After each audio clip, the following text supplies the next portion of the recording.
Oral sex చేయడం వల్ల మనకెలాంటి ప్రాబ్లమ్స్ ఉంటాయి సార్? మల్టిపుల్ పార్ట్నర్స్ కాకుండా unless until they are very much healthy, ఆరోగ్యకరంగా వాళ్ళ దాన్ని ఎంజాయ్ చేయొచ్చు. కూల్ డ్రింక్స్ అనేవి ఎక్కువ తాగుతుంటారు కదా, సో దానివల్ల వాళ్ళ టీత్ పైన ఎలాంటి ఇంపాక్ట్ ఉంటుంది? బోన్ కన్నా స్ట్రాంగెస్ట్ పార్ట్ వచ్చేసరికి మనకి పన్ను మీద ఉండే ఎనామిల్ లేయర్ కొంచెం కొంచెంగా పోవటం. ఎప్పుడన్నా తాగాలి అని అనిపిస్తే నా సజెషన్ ఏంటంటే, చాలా మంది ట్యాగ్స్ కానీ పేపర్లు కవర్లు పండ్లతో పీకుతుంటారు. కొంతమంది పేకలేరు కూడా. వరస్ట్ కేసులో ఏమవుతుంది సార్? పన్ను వచ్చేస్తుంది. ఒక అబ్బాయి ఉన్నాడు, ఊళ్ళో కొట్టుకుంటున్నారు అని ఎవడో గట్టిగా కొట్టేసరికి లేటరల్ ఇన్సిజర్ చేతిలోకి వచ్చేసింది. లక్కీ ఏంటంటే ఆడ పన్ను పట్టుకొని వచ్చేసాడు. సరే ఎక్స్రే అన్ని చూసే ఉన్నా, ఇరిగిందా బోన్ ఏమన్నా చూసాం, ఏమీ లేదు, అంత బాగానే ఉంది. తర్వాత రీప్లేస్ చేసుకుంటానండి. సరే మరి ఈ పన్ను వచ్చేసిన దాన్ని పడేయమంటారా? ఇదివరకు ఉన్న రెఫరెన్స్ లో కూడా ఒక ఫుట్బాల్ ప్లేయర్ కూడా సేమ్ ఇట్లాగే ఫుట్బాల్ ఆడుతున్నప్పుడు బాల్ తగిలి పన్ను ఊడిపోతుంది. ఆ ఊడిపోయే టైంకి ఏం చేశాడంటే, మే రూల్ ఏంటంటే మనం వన్ సైడ్ చూవింగ్ అనేది ఎప్పుడు అవాయిడ్ చేయాలి. తిన్న తర్వాత బాగా నోరు గాగులు చేసుకోవాలి. పెద్దవాళ్ళని చూడండి, ఇల్లు తీసుకున్న తర్వాత గట్టిగా పుక్కిలిస్తూ ఉంటారు. ఐస్ క్రీమ్ తినగానే చాలా మంది నరాలు జివ్వమన్నాయని చెప్పని అనుకుంటారు కదా. లేయర్ వచ్చేసరికి ఎనామిల్, సెకండ్ లేయర్ వచ్చేసరికి డెంటిన్, థర్డ్ లేయర్ వచ్చేసరికి ఇది పల్ప్ మాట, అంటే బ్లడ్ సప్లై జరిగే చోటు. కోల్డ్ ఐటమ్ అన్ని తీసుకుంటామో ఆ డెంటిన్ ఏం చేస్తుంది అంటే వెంటనే బ్లడ్ సప్లైకి మనం ఎలా అనగా జుమ్మని లాగుతుంది. లిప్ లాక్ మంచిదేనా? ఓవరాల్ హైజీన్ అనేది మనం ఎప్పుడైతే మనం కరెక్ట్ గా మెయింటైన్ చేసుకుంటామో ఆ మెయింటెనెన్స్ చాలా మంచిది అనమాట. ఇప్పుడు లవర్స్ మధ్యన ఒకలా ఉంటది, అంటే ఇప్పుడు ఖుషీలో పవన్ కళ్యాణ్ గారు ఆయన తీసుకొని ఇలా చేసుకుంటున్నప్పుడు ఏంటంటే ఆ బ్యాక్గ్రౌండ్ మ్యూజిక్ అది బాగుంటది. ఓరల్ సెక్స్ కావచ్చు, కిసెస్ కావచ్చు, బిటాడిన్ మౌత్ వాషెస్ అని కొన్ని ఉంటాయి. బిఫోర్ మౌత్ వాష్, అయిపోయిన తర్వాత కూడా ఇమీడియట్ గా మౌత్ వాష్. పేస్ట్ ఎలా పెట్టుకోవాలి సార్? ఇలా ఈ యాంగిల్ లో ఇలా పెట్టుకోవాలి. మీరు వాడే టూత్ పేస్ట్ లో ఉప్పు ఉందా? ఉంటే ఉంటది, లేకపోతే లేదు. యాంగిల్ లో ఇలా పెట్టుకోవాలి. మీరు వాడే టూత్ పేస్ట్ లో ఉప్పు ఉందా? మన ఛానల్ నుంచి మీ వరకు ఎటువంటి అప్డేట్ రావాలన్నా కూడా సబ్స్క్రైబ్ చేసుకోండి అండ్ పక్కనే ఉన్న బెల్ ఐకాన్ ని క్లిక్ చేయండి. యూట్యూబ్ ఒక కొత్త ఆప్షన్ ని రిలీజ్ చేసింది, హైప్ అని చెప్పి. ఈ వీడియోని ఎంత హైప్ కొడితే అంత మందికి రీచ్ అవ్వడానికి హెల్ప్ అవుతుంది. ఈ పాడ్కాస్ట్ చూసేటప్పుడు మీకు ఒక 2 minutes వాల్యుబుల్ అనిపించినా కూడా మీ ఫ్రెండ్స్ అండ్ ఫ్యామిలీ మెంబర్స్ కి షేర్ చేయండి. నమస్తే డాక్టర్ గౌతమ్ గారు, వెల్కమ్ టు అక్షయ్ బాబా. నమస్తే. ఎలా ఉన్నారు సార్? యా గుడ్, బాగున్నాను సార్. ఇప్పుడు 32 పనులు మనిషికి దేవుడు ఎందుకు ఇచ్చాడు సార్?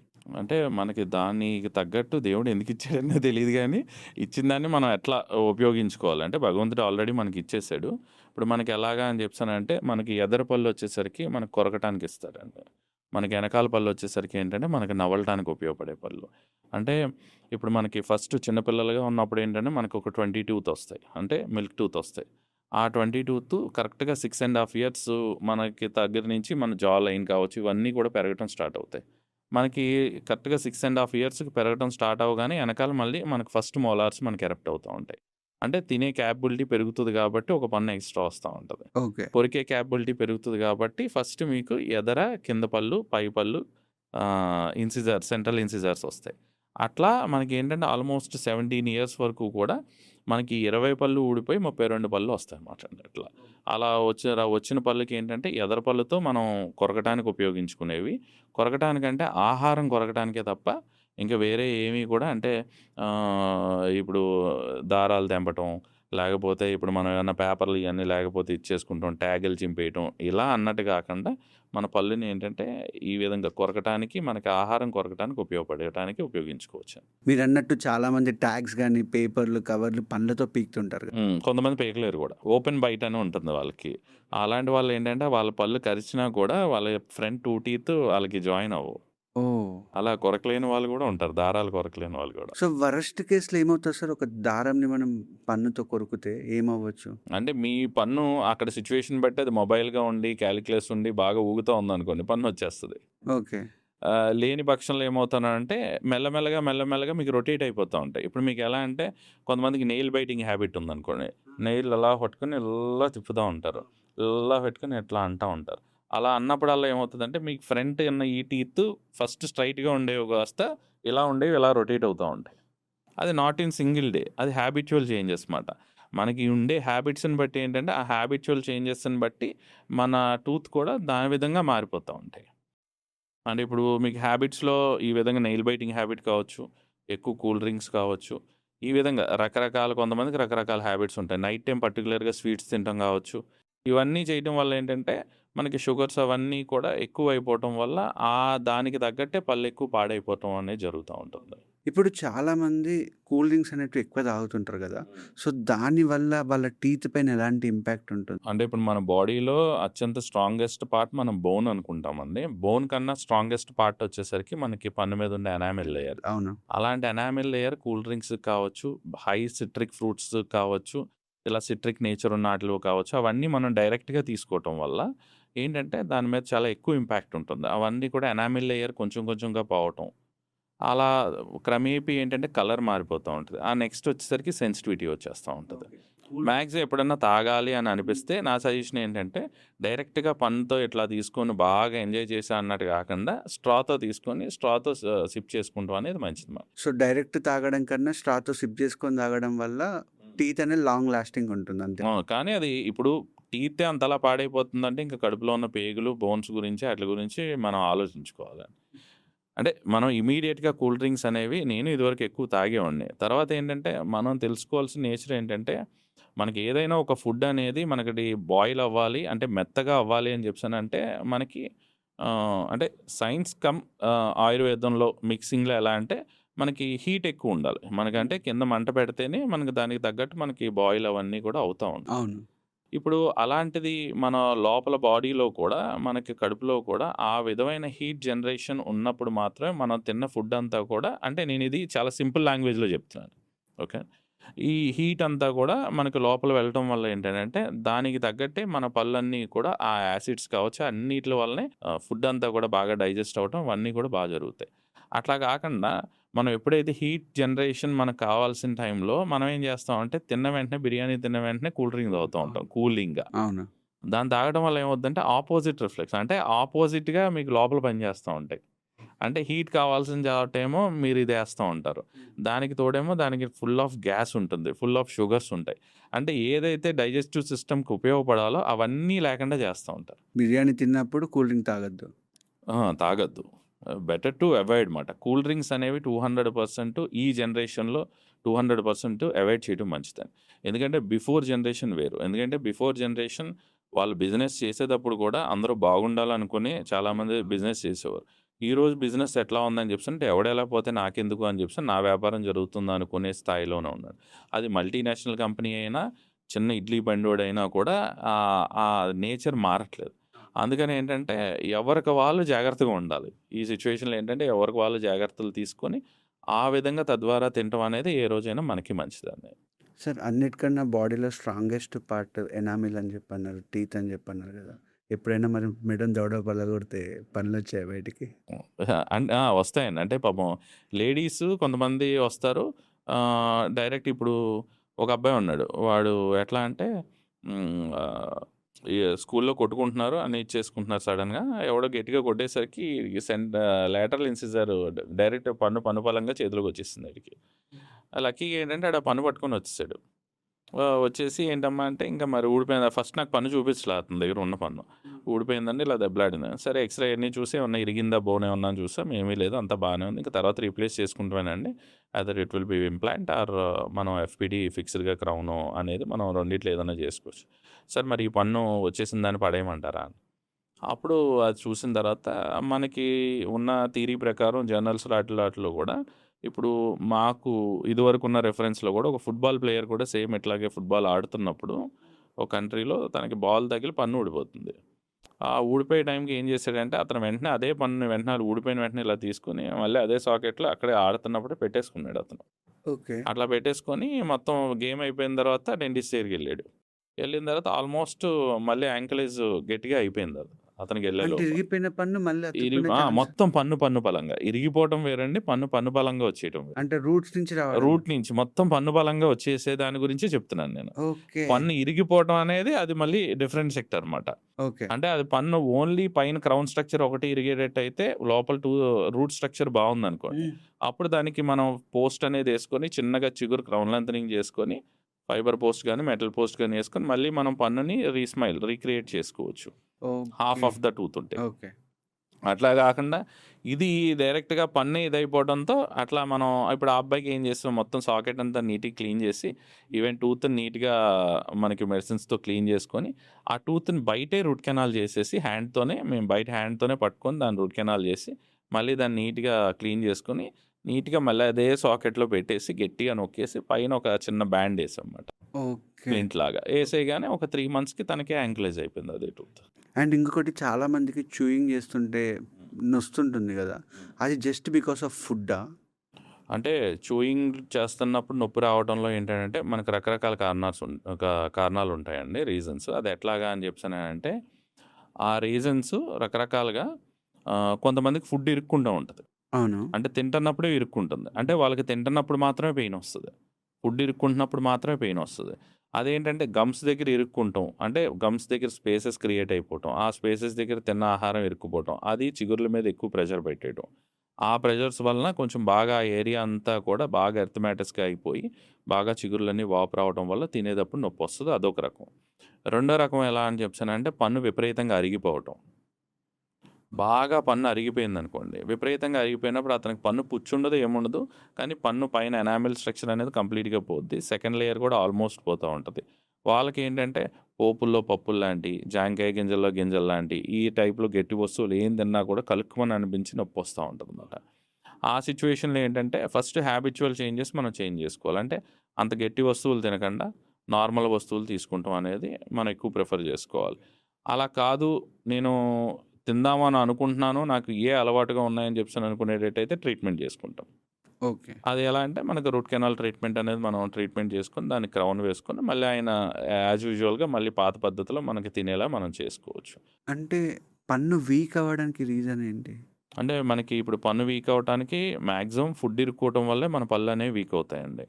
అన్‌లెస్ అంటిల్ హెరిడిటరీగా మనకి జెనెటిక్‌గా వచ్చేవి ఒక 2, 3 ప్రాబ్లమ్స్ ఉంటాయి తప్ప మిగతావన్నీ కూడా మనం స్వయంగా మనం చేసుకునే అంటే డెంటల్ ట్రీట్మెంట్ మెయిన్‌లీ ఏంటంటే డెంటల్ నెగ్లిజెన్సీ అండి. అంటే మాక్సిమం నెగ్లిజెన్సీతోనే మనకి ట్రీట్మెంట్స్ అన్నీ వస్తా ఉంటాయి. అంటే ఎవ్రీ 6 మంత్స్‌కి జనరల్‌గా క్లీనింగ్ అనేది చేయించుకునేటట్టయితే మనకి ఈ ప్రాబ్లమ్స్ నుంచి మనం దూరంగా ఉండొచ్చు. అట్లా ఎక్కువ ఆహారం ఇరుక్కోవటం వల్ల ఈ ప్రాబ్లమ్స్ అన్నీ. ఇప్పుడు ఆహారం చిగుర్ల మధ్యలో ఇరుక్కుందనుకోండి, మీకు చిగురు ప్రాబ్లమ్‌లొస్తాయి. పళ్ళు మధ్యలో ఇరుక్కొని పన్ను దగ్గరే ఉండిపోయిందనుకోండి, పన్ను మెల్లగా పుచ్చిపోవటం స్టార్ట్ అవుతది. అంటే ఫుడ్డు పన్ను మధ్యలో ఇరుక్కున్న పుప్పిరి పనులొస్తాయన్నమాట. వస్తాయండి. డెఫినిట్‌గా వస్తాయి. మీకిప్పుడు చాక్లేట్స్ కావచ్చు, షుగర్ ఐటెమ్స్ కావచ్చు, ఇవన్నీ కూడా పన్ను అరిగిపోయిందో కొంతమందికి బిస్కెట్స్ తిన్నా, ఏం తిన్నా పన్ను పై లేయర్‌లో ఏంటంటే స్టిక్కీగా అంటుకుపోతది. అవును. అలా స్టిక్కీగా అంటుకుపోవడం వల్ల ఈ ప్రాబ్లమ్స్ అన్నీ కూడా ఉంటాయి. అంటే అలా అంటుకోకపోవడానికి రీజన్ ఏంటి? స్టిక్ పన్ను అరిగిపోవటం అండి. అండ్ టైప్ ఆఫ్ ఫుడ్ అంటే నేచర్ ఆఫ్ ఫుడ్ కూడా. ఇప్పుడు మీకు ఎక్లేర్స్ చాక్లేట్ ఉందనుకోండి, అది చాలా గమ్మీగా ఉంటది. అవును. అది 200% అది గమ్మీగా ఉన్నప్పుడు ఏంటంటే అది స్టిక్ అయిపోతా ఉంటుంది. అట్లా మనకిప్పుడు పాకం బెల్లం లాంటి అటువంటివన్నా కూడా అయి స్టిక్ అయిపోతా ఉంటాయి. అలా ఏంటంటే నేచర్ ఆఫ్ ఫుడ్‌ని బట్టి కూడా ఇక్కడ స్టిక్ అవుతా ఉంటాయి. అండ్ వాళ్ళు అరిగిపోయిన తత్వాన్ని బట్టి కూడా దాని క్యావిటీకి అంటే కొంచెం ఇట్లా లోపలకంట పన్ను అరిగిపోయి లోపలంతా డొల్ల కింద అయిపోయిందనుకోండి, ఆ ఏరియాలో కూడా ఆ తిన్న ఫుడ్ వెళ్ళిపోయి స్టిక్ అయిపోతా ఉంటుంది. అలా స్టిక్ అవుతున్నప్పుడు మాత్రం ఖచ్చితంగా మనం టూత్ పిక్స్ లాంటివి యూజ్ చేసుకొని మనం దాన్ని రిమూవ్ చేసుకోవచ్చు. అంటే టూత్ పిక్స్ ఎట్లా అని చెప్తానంటే మనకు ఫుడ్ ఏదైనా స్టక్ అయితే ఇమీడియట్‌గా రిమూవ్ చేసుకుంటాక తప్ప అది పన్ను మధ్యలో పెట్టి అంటే హార్మ్‌ఫుల్‌గా, ట్రామాటిక్‌గా దాన్ని పెట్టి గుచ్చేసుకోకూడదు. And at the same time ఏంటంటే పళ్ళ మధ్యలో పెట్టి తిప్పుకోకూడదు. చాలామంది ఏంటంటే స్టైల్‌గా పన్నుకి మధ్యలో పెట్టుకొని తిప్పుకుంటా ఉంటారు. అవును.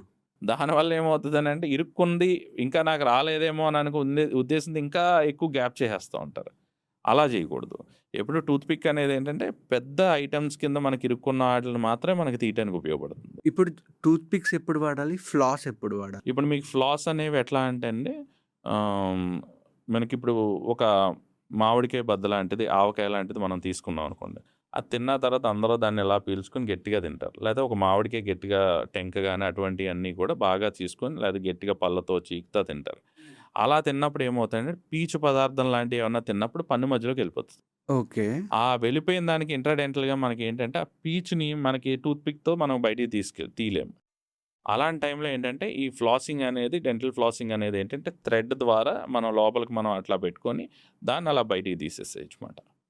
అలా మీకు పీచు పదార్థం లాంటివన్నీ కూడా మనకి ఫ్లాసింగ్‌కి మనకి బెస్ట్‌గా ఉపయోగపడతాయి. హార్డ్ పదార్థంగా గట్టిగా మనకు పన్ను మధ్యలో ఉండిపోవటం గానీ, పన్ను పైన స్టిక్ అయిపోతుందని ఇమ్మీడియేట్‌గా మన టూత్ పిక్స్‌తో మాక్సిమం ఏంటంటే ఏ టైప్ ఆఫ్ టూత్ పిక్స్ అన్నా అన్‌లెస్ అంటిల్ ఏంటంటే పినీసులు అలాంటి ఇనుముతో మిగతావన్నీ అంటే పెన్నో అలాంటివి పెట్టుకోకుండా మనం ఏంటంటే జస్ట్ ఆ టూత్ పిక్ని తీసుకొని ఆ స్టిక్ అయిన ఫుడ్ని మాత్రం పెద్ద ఐటమ్స్ని మనం రిమూవ్ చేసేసుకొని బాగా నోరు గాగుల్ చేసేసుకుంటే సరిపోతుంది. ఫ్లాస్ ఏమో పండ్ల మధ్యలో ఇరుక్కున్నప్పుడు వాడాలి. వాడాలి పండ్ల పైన ఏమైనా ఇరుక్కుంటే అప్పుడు టూత్ పిక్ వాడాలి. వాడాలి ఓకే. అండ్ వీటిలో ఇప్పుడు ది బెస్ట్ ఏంటంటే మీకు ఫ్లాసింగ్ మిషన్. మీరు ఫ్లాసింగ్ మిషన్స్ అని చెప్పి ఉంటాయి. అవి ఏంటంటే గన్నలా ఉంటాయి అన్నమాట. దానివల్ల ఏంటంటే ఆల్మోస్ట్ ఆ ఫ్లాసింగ్ మిషన్ ఉంటే మీకు డెంటిస్ట్ ఇంట్లో ఉన్నట్టే. ఓ అంటే ఫ్లాసింగ్ మిషన్ ఉంటే డెంటిస్ట్ అవసరం లేదు ఇంకా. అవసరం ఉంటుంది కానీ డెంటిస్ట్ ఆల్మోస్ట్ ఇంట్లో ఉన్నట్టుమాట. అంటే మీకు ఏ భయం లేకుండా ఎంతో కొంత మీకు సేఫ్లో ఉంటారు మీరు. అది ఏంటంటే మ్యాక్సిమం ఆహారం ఇరుక్కోవడం వల్ల మనకి ఈ ప్రాబ్లమ్స్ అన్నీ వస్తాయి. ప్రతిరోజు నైట్ పడుకునే ముందు ఏంటంటే ఆ ఫ్లాసింగ్ మిషన్తో ఎప్పుడైతే పన్ను చిగురు చుట్టూరు కూడా మనం నీట్గా ఫ్లాస్ చేసేసుకుంటామో ఆటోమేటిక్గా మీరు ఆ వాటర్లో మీరు కొంచెం మౌత్ వాష్ కూడా వేసుకుంటే ఇంకా మంచిది అన్నమాట. దాన్ని మౌత్ వాష్తో మనం క్లోరెక్సిడిన్ మౌత్ వాష్తో మనం డైల్యూట్ చేసుకొని నీట్గా ప్రతిరోజు నైట్ పడుకునే ముందు మెల్లగా మొత్తం అంతా నీట్గా గన్తో ఫ్లాస్ చేసేసుకుంటే మొత్తం వాటర్తో ఉన్నది ఆ సబ్స్టెన్స్ అంతా మొత్తం లోపల ఫుడ్ ఇరుక్కున్నదంతా బయటకు వచ్చేస్తుంది. ఎప్పుడైతే ఆహారం మీకు పళ్ళ మధ్యలో ఇరుక్కోకుండా ఉంటుందో పంటి మీద లేకుండా ఉంటుందో ఆటోమేటిక్గా మీకు ఆల్మోస్ట్ 95% డెంటల్ ప్రాబ్లమ్స్ అన్నిటికి మీరు చాలా దూరంగా ఉంటారు. ఇట్స్ లైక్ కాస్ట్లీ ట్రీట్మెంట్స్ నుంచి అయితే బాగా దూరంగా ఉంటారు. తిన్న తర్వాత బాగా నోరు గాగులు చేసుకోవాలి. ఇదివరకు రోజుల్లో మీరు పెద్దవాళ్ళని చూడండి, పళ్ళు తీసుకున్న తర్వాత గట్టిగా పుక్కిలిస్తూ ఉంటారు, గట్టిగా అరుస్తారు, ఓహో అని చెప్పి అనుకుంటూ ఉంటారు, గట్టిగా ఏళ్ళతో కూడా ఇలా చేసేసుకొని గట్టిగా పుక్లీన్ చేసి వస్తూ ఉంటారు. మనకి జనరల్గా కొంచెం అందరికీ సొసైటీలో కొంచెం స్టైల్ ఆఫ్ లివింగ్ పెరిగిన తర్వాత ఏంటంటే అలా చేసుకోకూడదేమో అని చెప్పి అనుకొని మెల్లగా పుక్కిలించుకుంటాం. అండ్ మోర్ ఓవర్ ఏంటంటే ఇప్పుడు అందరూ కూడా బయట కడుక్కుంటాం లేకుండా వంటగదిలోనే కడుక్కుంటారు. వంటగదిలో కడుక్కున్నప్పుడేమో నోరు పుక్కిలించడానికి ఉండదు అక్కడ. అవును. అందుకని ఏంటంటే మనం ఎప్పుడైనా చేయి కడుక్కునేది ఏంటంటే హాల్లో సింక్లోనో లేకపోతే కనుక బాత్రూంలోకి వెళ్ళిపోయో, అంటే అపార్ట్మెంట్స్ కల్చర్లో అట్లా బయటికి వెళ్ళి ఇచ్చేసుకుంటూ ఉండదు కాబట్టి బాత్రూంలోకి వెళ్ళో గట్టిగా నోరు పుక్కిలించుకోవాలి. లేదా మీరు ఆఫీస్లో ఉన్నారు, ఇప్పుడు మీరే ఉన్నారు, పాడ్కాస్ట్ అయిపోయిన తర్వాత మీరు భోజనం చేయాలి, ఇక్కడ ఎక్కడ మనం పుక్కిలించుకోవడానికి లేదు, ఏం లేదు. లేదా సాఫ్ట్వేర్ వాళ్ళు ఉంటారు, వాళ్ళకి పుక్కిలించుకుంటాకు ఉండదు, ఎందుకంటే చుట్టుపక్కల వాళ్ళు అందరూ ఏమనుకుంటారని. లేకపోతే వాళ్ళు స్పూన్తో తినేసి అటు నుంచి అటు వెళ్ళిపోతారు, చేయి కూడా కడుక్కుంటాం ఏమి ఉండదు. మ్యాక్సిమం చేతులతో తినేది పోయి స్పూన్తో వచ్చేసింది. ఎప్పుడైతే మనం ఆ స్పూన్తో కూడా మనం తింటూ ఉంటామో ఆ స్పూన్ ఆ టైప్లో తిన్నప్పుడు కూడా మనం ఏం చేసుకోవాలంటే మీరు తిన్న తర్వాత మీరు వాటర్ తాగుతారు కదా, ఆ తాగే వాటర్ని కొంచెం తీసుకొని ఇలా అనుకొని మింగేసేయండి. అది మీకు చాలా బాగా ఉపయోగపడుతుందండి. అది ఎలా అంటే మీకు ఒక సింపుల్ హోమ్ కిచెన్ ఇదిలో మీకు నేను చెప్తాను ఎగ్జాంపుల్. ఎట్లా అంటే ఇప్పుడు మీరు బాగా ఫ్రై చేసిన తవాతోనో వాటితోనో మీరు బాగా ఒక ఫ్రై చేశారనుకోండి, ఆ గిన్నెని మీరు ఇదేంటిది వాష్ చేద్దాం అని అనుకున్నప్పుడు నెక్స్ట్ రోజుకి దాన్ని డ్రైగా పెట్టేసి మీరు వాష్ చేశారనుకోండి, దాని మీద ఉన్న ఎంతో కొంత రెమినెన్స్ మీకు కనిపిస్తూనే ఉంటుంది, అవునా? అలా కాకుండా అది నీళ్ళల్లో నానబెట్టి నెక్స్ట్ రోజు మీరు అది క్లీన్ చేశారనుకోండి, మీకు క్లీన్ చేసినప్పుడు మీకు ఈజీగా ఉంటుంది. అట్ ద సేమ్ టైం అక్కడ రెమినెన్స్ కూడా ఏమీ కనిపించకుండా ఉంటుంది. అలా అంటే కంపారిటివ్ మీకు లెస్ ఇబ్బంది ఉంటుంది. అందుకని ఏంటంటే ఫుడ్డు మనం ఎప్పుడైతే మనం తిన్న వెంటనే గాగుల్ చేసుకోవటం వల్ల మనకి అడ్వాంటేజ్ ఉంటుంది. లేకపోతే ఏమవుద్దంటే ఫుడ్ గుండా ఆ స్టిక్కీ నేచర్ వలన ఆ ఫుడ్ డెబ్రీస్ కొంచెం కొంచెంగా పళ్ళ మధ్యలో అలా ఉండిపోయి నెక్స్ట్ డే వచ్చేసరికి ఏమవుతుందని అంటే కరెక్ట్గా ఫుడ్ తీసుకునేసరికి మనకు కొంచెమే క్లీన్ అవుతూ ఉంటుంది. ఎంతో కొంత ఒక 2% 3% రెమినెన్స్ అలా ఉండిపోతూ ఉంటుంది. అలా ఉండిపోయింది కాస్తానే ఒక 6 మంత్స్కి క్యాలిక్యులస్ కింద తయారవుతుంది. అలా 6 మంత్స్కి పుచ్చు కింద స్టార్ట్ అవుతుంది. మీకు ఏ పన్ను ప్రాబ్లం అయినా all of the unless until accident తప్ప మిగతా అన్నీ జస్ట్ లైక్ దట్ రావండి. ఒక పన్ను పుచ్చిపోయి మీకు రూట్ కెనాల్ స్టేజ్కి వెళ్ళాలంటే 1.5 year పడుతుంది. అబ్బాయి మనకు పెద్ద నొప్పి రావట్లేదులే, ఇప్పుడు మనకు పెద్ద ఏం పర్లేదు, మనం హెల్తీగానే ఉన్నాం అనే ఫీలింగ్లో మనం ఉంటాం. సేమ్ చిగురు ప్రాబ్లమ్స్ కూడా మనకు పన్ను ఊగిపోయి మన పన్ను మన చేతిలోకి వచ్చేసే స్టేజ్కి మనకు రావాలి అని చెప్పానంటే దగ్గర మీకు 4 years పడుతుంది. అంటే మీకు అవకాశం ఉంటుంది ఎప్పటికప్పుడు ట్రీట్మెంట్ చేయించుకుంటాకి. ఇప్పుడు చిన్న పుచ్చుతో ఉన్నప్పుడే మీరు ఎప్పటికప్పుడు డెంటల్ విజిట్లో ఉన్నారనుకోండి ఎవ్రీ ఇయర్, చిన్న పుచ్చులతో ఒక నార్మల్ క్లీనింగ్తో తక్కువ బడ్జెట్తో మీ పళ్ళని హెల్తీగా ఉంచుకోవచ్చు. అంటే నివారణకి ఎక్కువ ప్రాధాన్యత ఇస్తూ ఉండాలన్నమాట. అలా కాకుండా నాకేం నొప్పి రావట్లేదని నాకు అంతా పళ్ళు బాగున్నాయండి అని చెప్పి అనుకుంటాం అనేది కరెక్ట్ కాదు. అట్లా కాకుండా పెయిన్ అనేది నేను నొప్పి వచ్చినప్పుడే డాక్టర్ దగ్గరికి వెళ్ళాలి అనే ఆలోచన మాత్రం 200% పక్కన పెట్టుకోవాలి, పర్టికులర్గా డెంటిస్ట్రీ విషయంలో. ఎందుకంటే నొప్పి వచ్చినప్పుడే డాక్టర్ దగ్గరికి వెళ్ళటం అనేది కుదరదు. ఎందుకంటే మన శరీరానికి మన ఇంటికి ముఖద్వారం గుమ్మం ఎలాగో మన శరీరానికి ముఖద్వారం నోరు, దీంతోనే మనం అన్ని పనులు చేస్తూ ఉంటాం. అలాంటి నోరు మీదే మనకు ఒక చులకన భావం అన్నమాట. ఆ చులకన భావం లేకుండా మనం ఏంటంటే ఇప్పుడు మనం చూడండి రోజు క్లీన్ చేసుకుంటున్నా పండగల టైంలో బూజులన్నీ పడతా ఉంటాయి, దులుపుకుంటూ ఉంటాం. అవును. మరి రోజు క్లీన్ చేసుకుంటున్నాం, ఆ పని చేస్తున్నాం కదా! అలాగే మనం రోజు శుభ్రం చేసుకుంటున్నా, ఏం చేసుకుంటున్నా మీరు ఖచ్చితంగా డెంటిస్ట్ దగ్గరికెళ్ళి మీరెప్పుడు క్లీన్ చేయించుకోవాలి. మీరు ఇది ఏదో డెంటల్ పరంగా మీ దగ్గరికి జనాలు రావటం కోసం అన్నట్టు కాదండి. ఈ డెంటల్ అవేర్‌నెస్ ఎందుకుండాలి అని చెప్పేసనంటే, బాడీలో one and only one part దానంతటికి అది హీల్ అవ్వలేదది. దానంతటికి అది రిపేర్ అవ్వలేదు. దాన్ని డెంటిస్ట్ మాత్రం రిపేర్ చేయగలడు. That's the beauty of dentist మాట. మిగతా ఇప్పుడు ఏ సెగ్మెంట్‌లో చాలా సెగ్మెంట్‌లో మీరు చూసుకున్న ఒక ఆయింట్‌మెంట్ వల్లనో, ఒక టాబ్లెట్స్ వల్లనో, ఒక సర్జరీ వలనో ఇలా ఏదైనా కూడా మనం చేసిన తర్వాత దానంతటికి అది హీల్ అవుతా ఉంది. దీంట్లో ఏంటంటే డెంటిస్టే క్యూర్ చేయాలి దాన్ని. అందుకని ఏంటంటే ప్రతి మనిషి పుట్టినవాడు కంటి జబ్బు, పంటి జబ్బు లేకుండా పోలేడు. ఓకే. అందుకని ఏంటంటే వీళ్ళిద్దరూ 200% డెంటల్ విజిట్‌లో ఉండటం అనేది మస్ట్ అండ్ షుడ్. ఇలా ఉండటం వల్ల చిన్నప్పటి నుంచే ఉండటం వల్ల ఏంటంటే మీ పళ్ళు 32 పళ్ళు కూడా మీరు హెల్తీగా చూసుకుంటానికి మీకు అవకాశం ఉంటుందండి. అండ్ ఇప్పుడు ఒక ఏజ్ వచ్చే వరకు పళ్ళు ఊసిపోతే మళ్ళీ వస్తాయి. అదే ముసలి వాళ్ళలో పళ్ళు ఊసిపోతే మాత్రం వాళ్ళకి రావు. దీనికి రీజన్ ఏంటి? సృష్టి అంతేనండి. అది ఎట్లా అంటే మనకి 20 పళ్ళు పోయి 32 పళ్ళు వచ్చినాయి. ఆ 32 పళ్ళని మనం చనిపోయేంత వరకు జాగ్రత్తగా చూసుకోవాలి. అన్లెస్ అంటిల్ జ్ఞానదంతాలు మినహాయించి. అంటే ఇప్పుడున్న ఏదైతే థర్డ్ మోలార్స్ జ్ఞానదంతాలు అంటాం, ఏదైతే లాస్ట్‌లో వస్తాయో దంతాలు అంటే 8 అంటే మన పళ్ళని మనం 4 కింద డివైడ్ చేస్తాం. అంటే first quadrant, second quadrant, third quadrant, fourth quadrant. Each quadrant అంటే మన ఈ నోస్ లైన్ దగ్గర నుంచి రైట్ సైడ్, లెఫ్ట్ సైడ్ మాట. దీన్ని మళ్ళీ 4 కింద. ఇక్కడి నుంచి మన ఫస్ట్ సెంట్రల్ ఇన్సిజార్ నుంచి ఇక్కడి నుంచి 8 పళ్ళు ఒకేలా ఉంటాయి. మళ్ళీ ఇక్కడి నుంచి 8 పళ్ళు ఒకేలా ఉంటాయి. కింద నుంచి ఇక్కడి నుంచి 8 పళ్ళు ఒకలా ఉంటాయి. ఇక్కడి నుంచి 8 పళ్ళు ఒకలా ఉంటాయి. అలా 2 సైడ్స్ కూడా ఈ సెగ్మెంట్ వేరేగా ఉంటుంది. ఈటిలో 8వ పన్ను అంటే లాస్ట్ ఉండే జ్ఞానదంతాలు. మనకి సఫిషియెంట్ బోన్ లేనప్పుడు సఫిషియెంట్‌గా మనకి ఎదిగే టైంకి వచ్చేసరికి దానికి సఫిషియెంట్ బోన్ లేనప్పుడు ఏమొస్తదంటే క్రాస్‌గా రావటం, లేదా బుగ్గలోకొచ్చేయటం. ఇటువంటియన్నీ ఇబ్బందులు జ్ఞానదంతాల వలన సో, ఉంటాయి. అందుకే జ్ఞానదంతం వచ్చినప్పుడు పెయిన్ లేస్తుంది. వస్తా ఉంటది. అంటే పర్టిక్యులర్‌గా ఆ ఏరియాలో సగం పాపప్ అవుతది. మిగతా సగం అంతా చిగురుతో కవరప్ అయిపోయి ఉంటది. ఆ ఏరియాలో ఫుడ్ ఇరుక్కుపోతా ఉంటుంది. పైనుంచి చూ చేసినప్పుడు అదెళ్లి కరెక్ట్‌గా ఆ పన్నెళ్లి కిందకే టచ్ అవుతా ఉంటది. అలాంటి టైంలో నొప్పొస్తా ఉంటది. ఆ టైంలో మనం జ్ఞానదంతాలు తీయించుకోవడం వల్ల బెనిఫిట్ అవుతుంది తప్ప నష్టమేమి ఉండదు. ఓకే. మనకి 28 టీతే పర్టిక్యులర్‌గా మనకు ఉపయోగపడేది. 32 కాదు. అండ్ నిజంగా జ్ఞానదంతం వచ్చింది అంటే మనకి జ్ఞానం పెరిగినట్టా? అంటే జ్ఞానదంతాలంటే జ్ఞానం వచ్చే టైంలోదే జ్ఞానదంతాలు కాదండి. అంటే జ్ఞానం వస్తుందని కాదు. కరెక్ట్‌గా ఆ టైం అంటే మనకి తప్పొప్పులు వచ్చే టైం మనకి 17, 18 ఇయర్స్ వచ్చేసరికి ఏది మంచో, ఏది చెడో అని చెప్పేసని మనకు అవగాహన వస్తా ఉంటది కదా! ఆ అవగాహన వచ్చే టైంకి వచ్చే పన్ను కాబట్టి బహుశా అలా అనుండొచ్చు.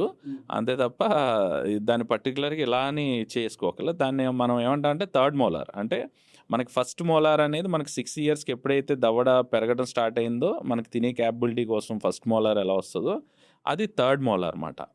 8వ పన్ను. మనకి ఏ సైడ్ నుంచి చూసినా 8థ్ టీత్. దాన్ని మనం థర్డ్ మోలార్ అని చెప్పేసనంటాం. అది ఇంపాక్టెడ్‌గా ఉంటది. ఇట్లా అడ్డంగా ఉంటుంది, బయటకుంటుంది. రకరకాలుగా వస్తా ఉంటాయి. అది స్ట్రెయిట్‌గా నార్మల్ స్ట్రక్చర్‌లో ఉన్నప్పుడు దాన్ని ఏం కదుపుకోక్కర్లేదు. కొంతమందికి అలా కాకుండా బొగ్గలు ఎక్కువగా ఉంటాయి. ఉన్నప్పుడు కరెక్ట్‌గా ఆ ఏరియాలోనే బొగ్గ లోపలికెళ్ళిపోయి ఇలా కరుచుకున్నప్పుడల్లా బొగ్గ నలిగిపోతా ఉంటది. అలాంటి టైంలో కూడా ఏం చేస్తామంటే పై దంతం, కింద దంతం, లాస్ట్ దంతాల్లో మనం తీసేస్తాం. అండ్ జ్ఞానదంతాలు తీసిన తర్వాత మనం దాన్ని రీప్లేస్ చేసుకోక్కర్లా. ఓకే.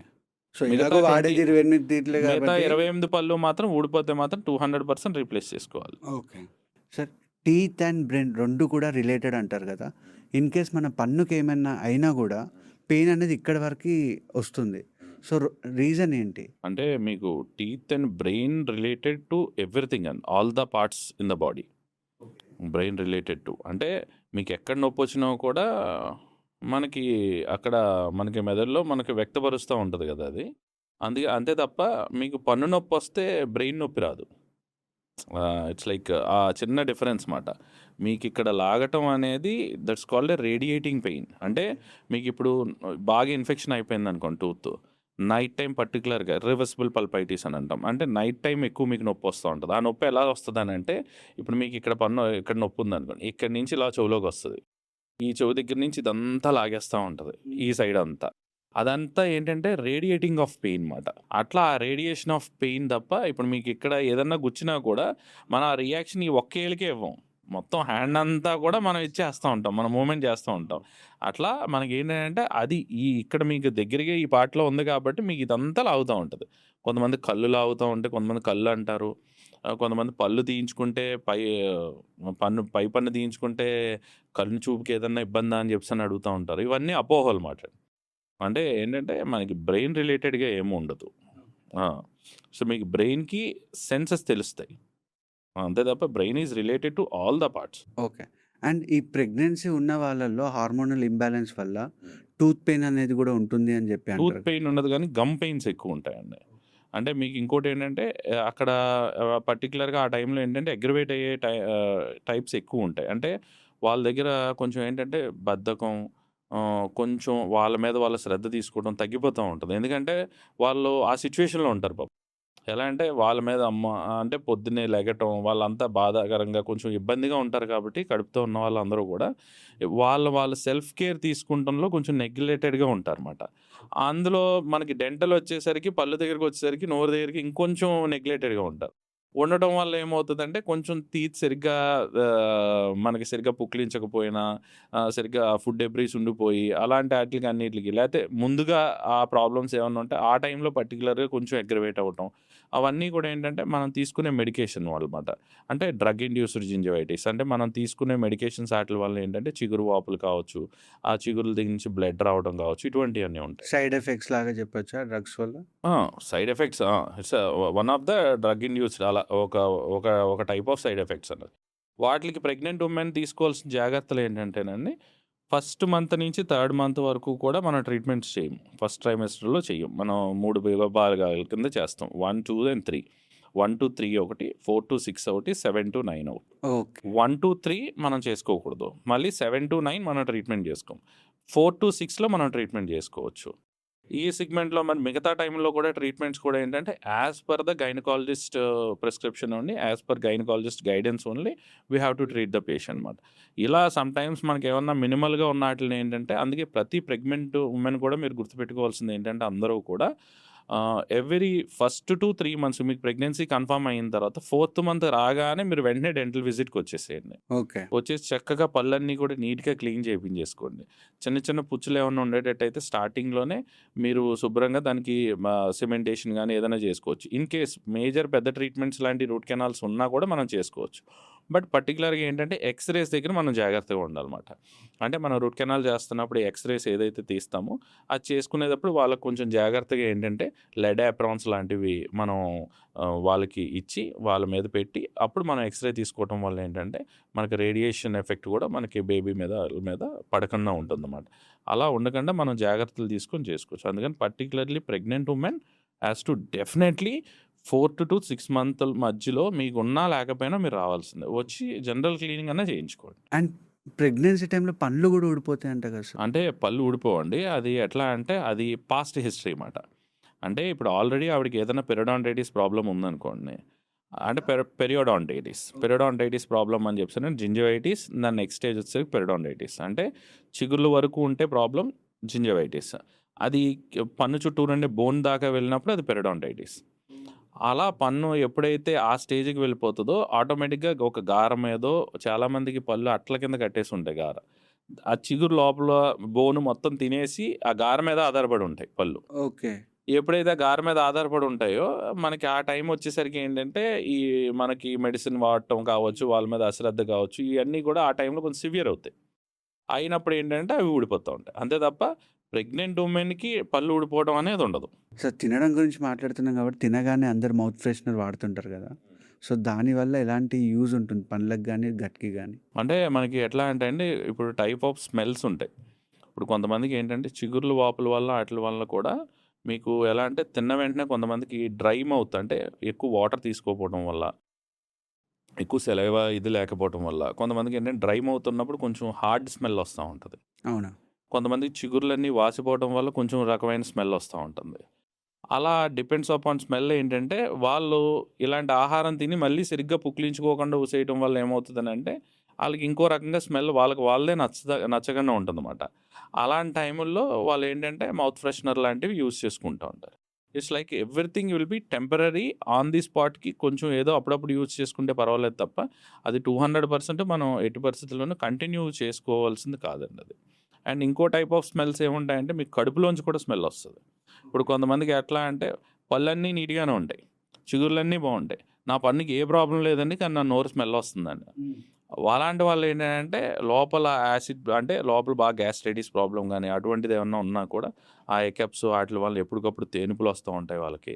ఈ రకమైన లోపల ఉండే స్మెల్ అంతా కూడా మనకి ఆ నోటి దగ్గర నుంచి కూడా వస్తూ ఉంటుంది అనమాట. సార్ రీసెంట్గా ఒక గట్కి రిలేటెడ్ పాడ్కాస్ట్ చేశాం sir.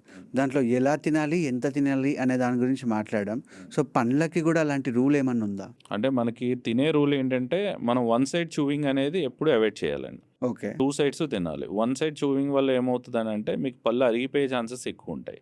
And one side loading వల్ల ఏంటంటే ఒక పక్కనే ప్రెషర్ ఎక్కువ పడటం వల్ల ఈ పక్కన కూడా మీకు స్ట్రెస్ రిలేటెడ్గా అంటే మీకు ఇటు ఇలా అంటే ఒక సైడే మనం నవలిగా ఈ పక్కన ఎక్కువ అరిగిపోతూ ఉంటుంది అండ్ ఇంబ్యాలెన్స్ అయిపోతూ ఉంటాయి. అంటే ఈ పక్కన పళ్ళేమో కొంచెం ఎక్కువ అరుగుదల ఉండి ఇలా ఉందనుకోండి, ఈ పక్కన పళ్ళు వచ్చేసరికి కొంచెం హైట్గా ఉన్నాయనుకోండి, దానివల్ల ఏమవుతుందని అంటే మీకు జా రిలేటెడ్గా మీకు ఏంటంటే దవడలు లాగటం, అంటే ఒక సరైన ప్రాపర్ సెగ్మెంట్లో మనకి టూత్ స్ట్రక్చర్ ఉండదన్నమాట.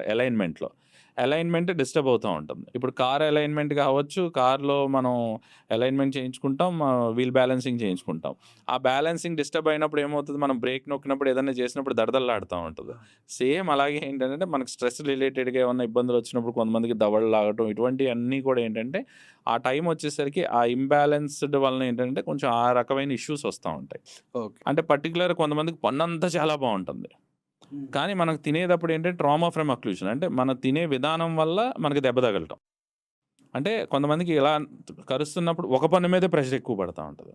అప్పుడు ఏంటంటే ఆ పన్ను ఎక్కువ డ్యామేజ్ అయిపోతుంది, ఎందుకంటే మొత్తం దవడ బరువునంతా ఒక్క పన్ను మోస్తుంది ఫస్ట్. సో బేసిక్గా తినేటప్పుడు రెండు సైడ్ ఈక్వల్గా రెండు సైడ్ ఈక్వల్గా తినాలండి. ఈక్వల్గా తిన్నప్పుడు మాత్రం మనకు అది మెయింటైన్ అవుతూ ఉంటుంది అన్నమాట. మరి నమ్మలకుండా ఎవరైతే తింటారో వాళ్ళ పనులు సేఫ్గా ఉంటాయా? నమలకుండా తినడం అనేది 200% చేయకూడదండి. ఇప్పుడు మీకు చూడండి, పశువులకు కానీ ఇప్పుడు గేదెలకు కానీ వాటికి కానీ మనకి ఏంటంటే ఎక్కువ మోషన్స్ అవ్వటం ఈ ప్రాబ్లమ్స్ తక్కువ ఉంటాయి. ఎందుకు తక్కువ ఉంటాయంటే అవి నెమరేసుకొని శుభ్రంగా తాయితీగా చక్కగా అన్నీ నవిలి తింటూ ఉంటాయి. సేమ్ అలా ఎక్కువ నవిలి మనం తినడం వల్ల ఏంటంటే డైజెస్టివ్ సిస్టమ్కి మనం ఆల్మోస్ట్ ఒక 70-80% బర్డెన్ని మనం ఇక్కడ తగ్గించి మనం లోపలికి పంపించాలి. అంటే ఇక్కడే కొంచెం పచనం చేసి లోపలికి పంపించడం వల్ల ఏంటంటే ఈజీనెస్ అనేది కొంచెం ఈజీగా ఉంటుంది అండ్ డైజెస్టివ్ సిస్టమ్ చాలా హెల్దీగా బాగా వర్క్ చేసుకుంటుంది అండి అది. అందుకని ఏంటంటే డైజెస్టివ్ సిస్టమ్కి టీత్ అనేది ఎక్కువ రిలేటెడ్గా ఉంటుంది, ఎందుకంటే దాని స్ట్రెస్ని తగ్గించగలిగేది ఇది ఒకటే. మీకు అందుకే పళ్ళు లేని వాళ్ళని చూసారనుకోండి, వాళ్ళ ఆకుకూరలు తింటే వాళ్ళ కడుపులో బ్లోటింగ్ వచ్చేస్తుంది. ఎందుకంటే ఇప్పుడు ఆకుకూర మనం నవలగానే తినేసాం అనుకోండి, మోషన్లో కూడా ఆకుకూర బలంగానే అయిపోతుంది. అవును. అలా చాలా తిన్నవి మోషన్ పరంగా మనం ఏం తిన్నామో అది అలాగే వచ్చేస్తూ ఉంటాయి.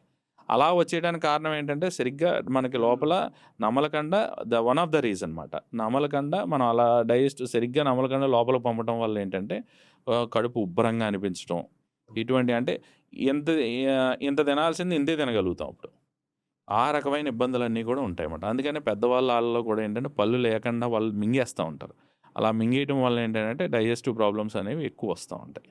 నవలడం అనేది 200% మన ఫేస్కి ఎక్సర్సైజ్ అండ్ అవసరం కూడా.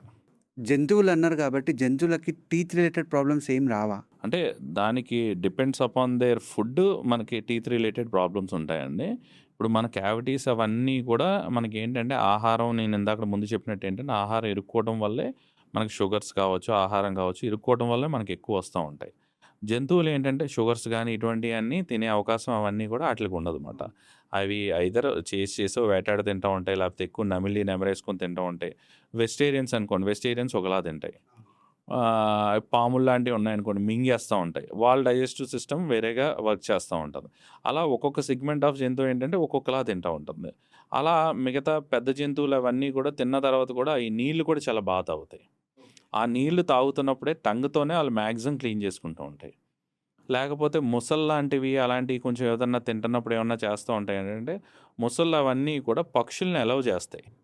మీరు ఎప్పుడన్నా అబ్జర్వ్ చేశారో లేదో, నోరు తెరుచుకొని ముసలు అలా ఉన్నప్పుడు కూడా పక్షులన్నీ కూడా వచ్చి ఆ పళ్ళ మధ్యలో ఇరుక్కున్న వాటిని కూడా తినే జంతువులు ఉంటాయి. ఆ? ఆ, అంటే ముసలి నోరు తెరిచినప్పుడు పక్షులొచ్చి తింటుంటాయా? తింటా ఉంటాయి. ఇప్పుడు మీకు చాలా వరకు మీకు ముసల్లో ఇప్పుడు ముసళ్ళు కావచ్చు, చాలా జంతువుల్లో అన్నిటిల్లో కూడా ఆ! వాటిలి పైన ఏదన్నా చిన్న చిన్న నాడ్యూల్స్ లాగా పురుగులు పట్టేయటం ఇటువంటియన్నీ ఉంటాయి. అయి సెల్ఫ్ క్లీనింగ్ చేసుకోలేవు. ఆటిలి మీద ఆధారపడే జీవి ఇంకొకటుంటుంది. అవన్నీ తినే ఓకే. ఆధారపడే జీవులు కూడా ఇట్స్ ఇంకోటుంటాయన్నమాట. రియల్లీ అంటే చాలా ఇంట్రెస్టింగ్ పాయింట్ సార్ అది. ఆ! అది యాక్చువల్‌గా అట్లా తినేవి గూడా ఉంటాయండి. అంటే నోరు తెరుచుకొని అలా ఉన్నప్పుడేంటంటే, ఆ పళ్ళ మధ్యలో ఎందుకంటే మిగతావన్నీ కూడా నాలికతో చాలా ఇదిగా క్లీన్ చేసుకోగలవు. అవును. మొసలికేంటంటే అంత పెద్ద నాలికతో అది క్లీన్ చేసుకుంటాకి ఇదవుద్ది. అందుకనేంటంటే మీరు సింహం నాలిక చూసారంటే ఇక్కడి నుంచి ఇక్కడి దాకా మొత్తం పెట్టగలదది. నాలికతోనే మనం తీసుకుంటున్నప్పుడే తను మొత్తం అంతా టూత్‌నంతా కూడా చాలా నీట్‌గా క్లీన్ చేసేసుకుంటది తను. కానీ ముసలి దగ్గరికొచ్చేసరికి ఏంటంటే కొన్ని జంతువులు అయినా పెద్ద పెద్దగా ఉండేవన్నీ కూడా అలా నోరు తెరుచుకొని ఉంటా ఉంటాయి. దానికి పర్టిక్యులర్‌గా కొన్ని పక్షులు వచ్చి ఆటిల మధ్యనే బతికేవి.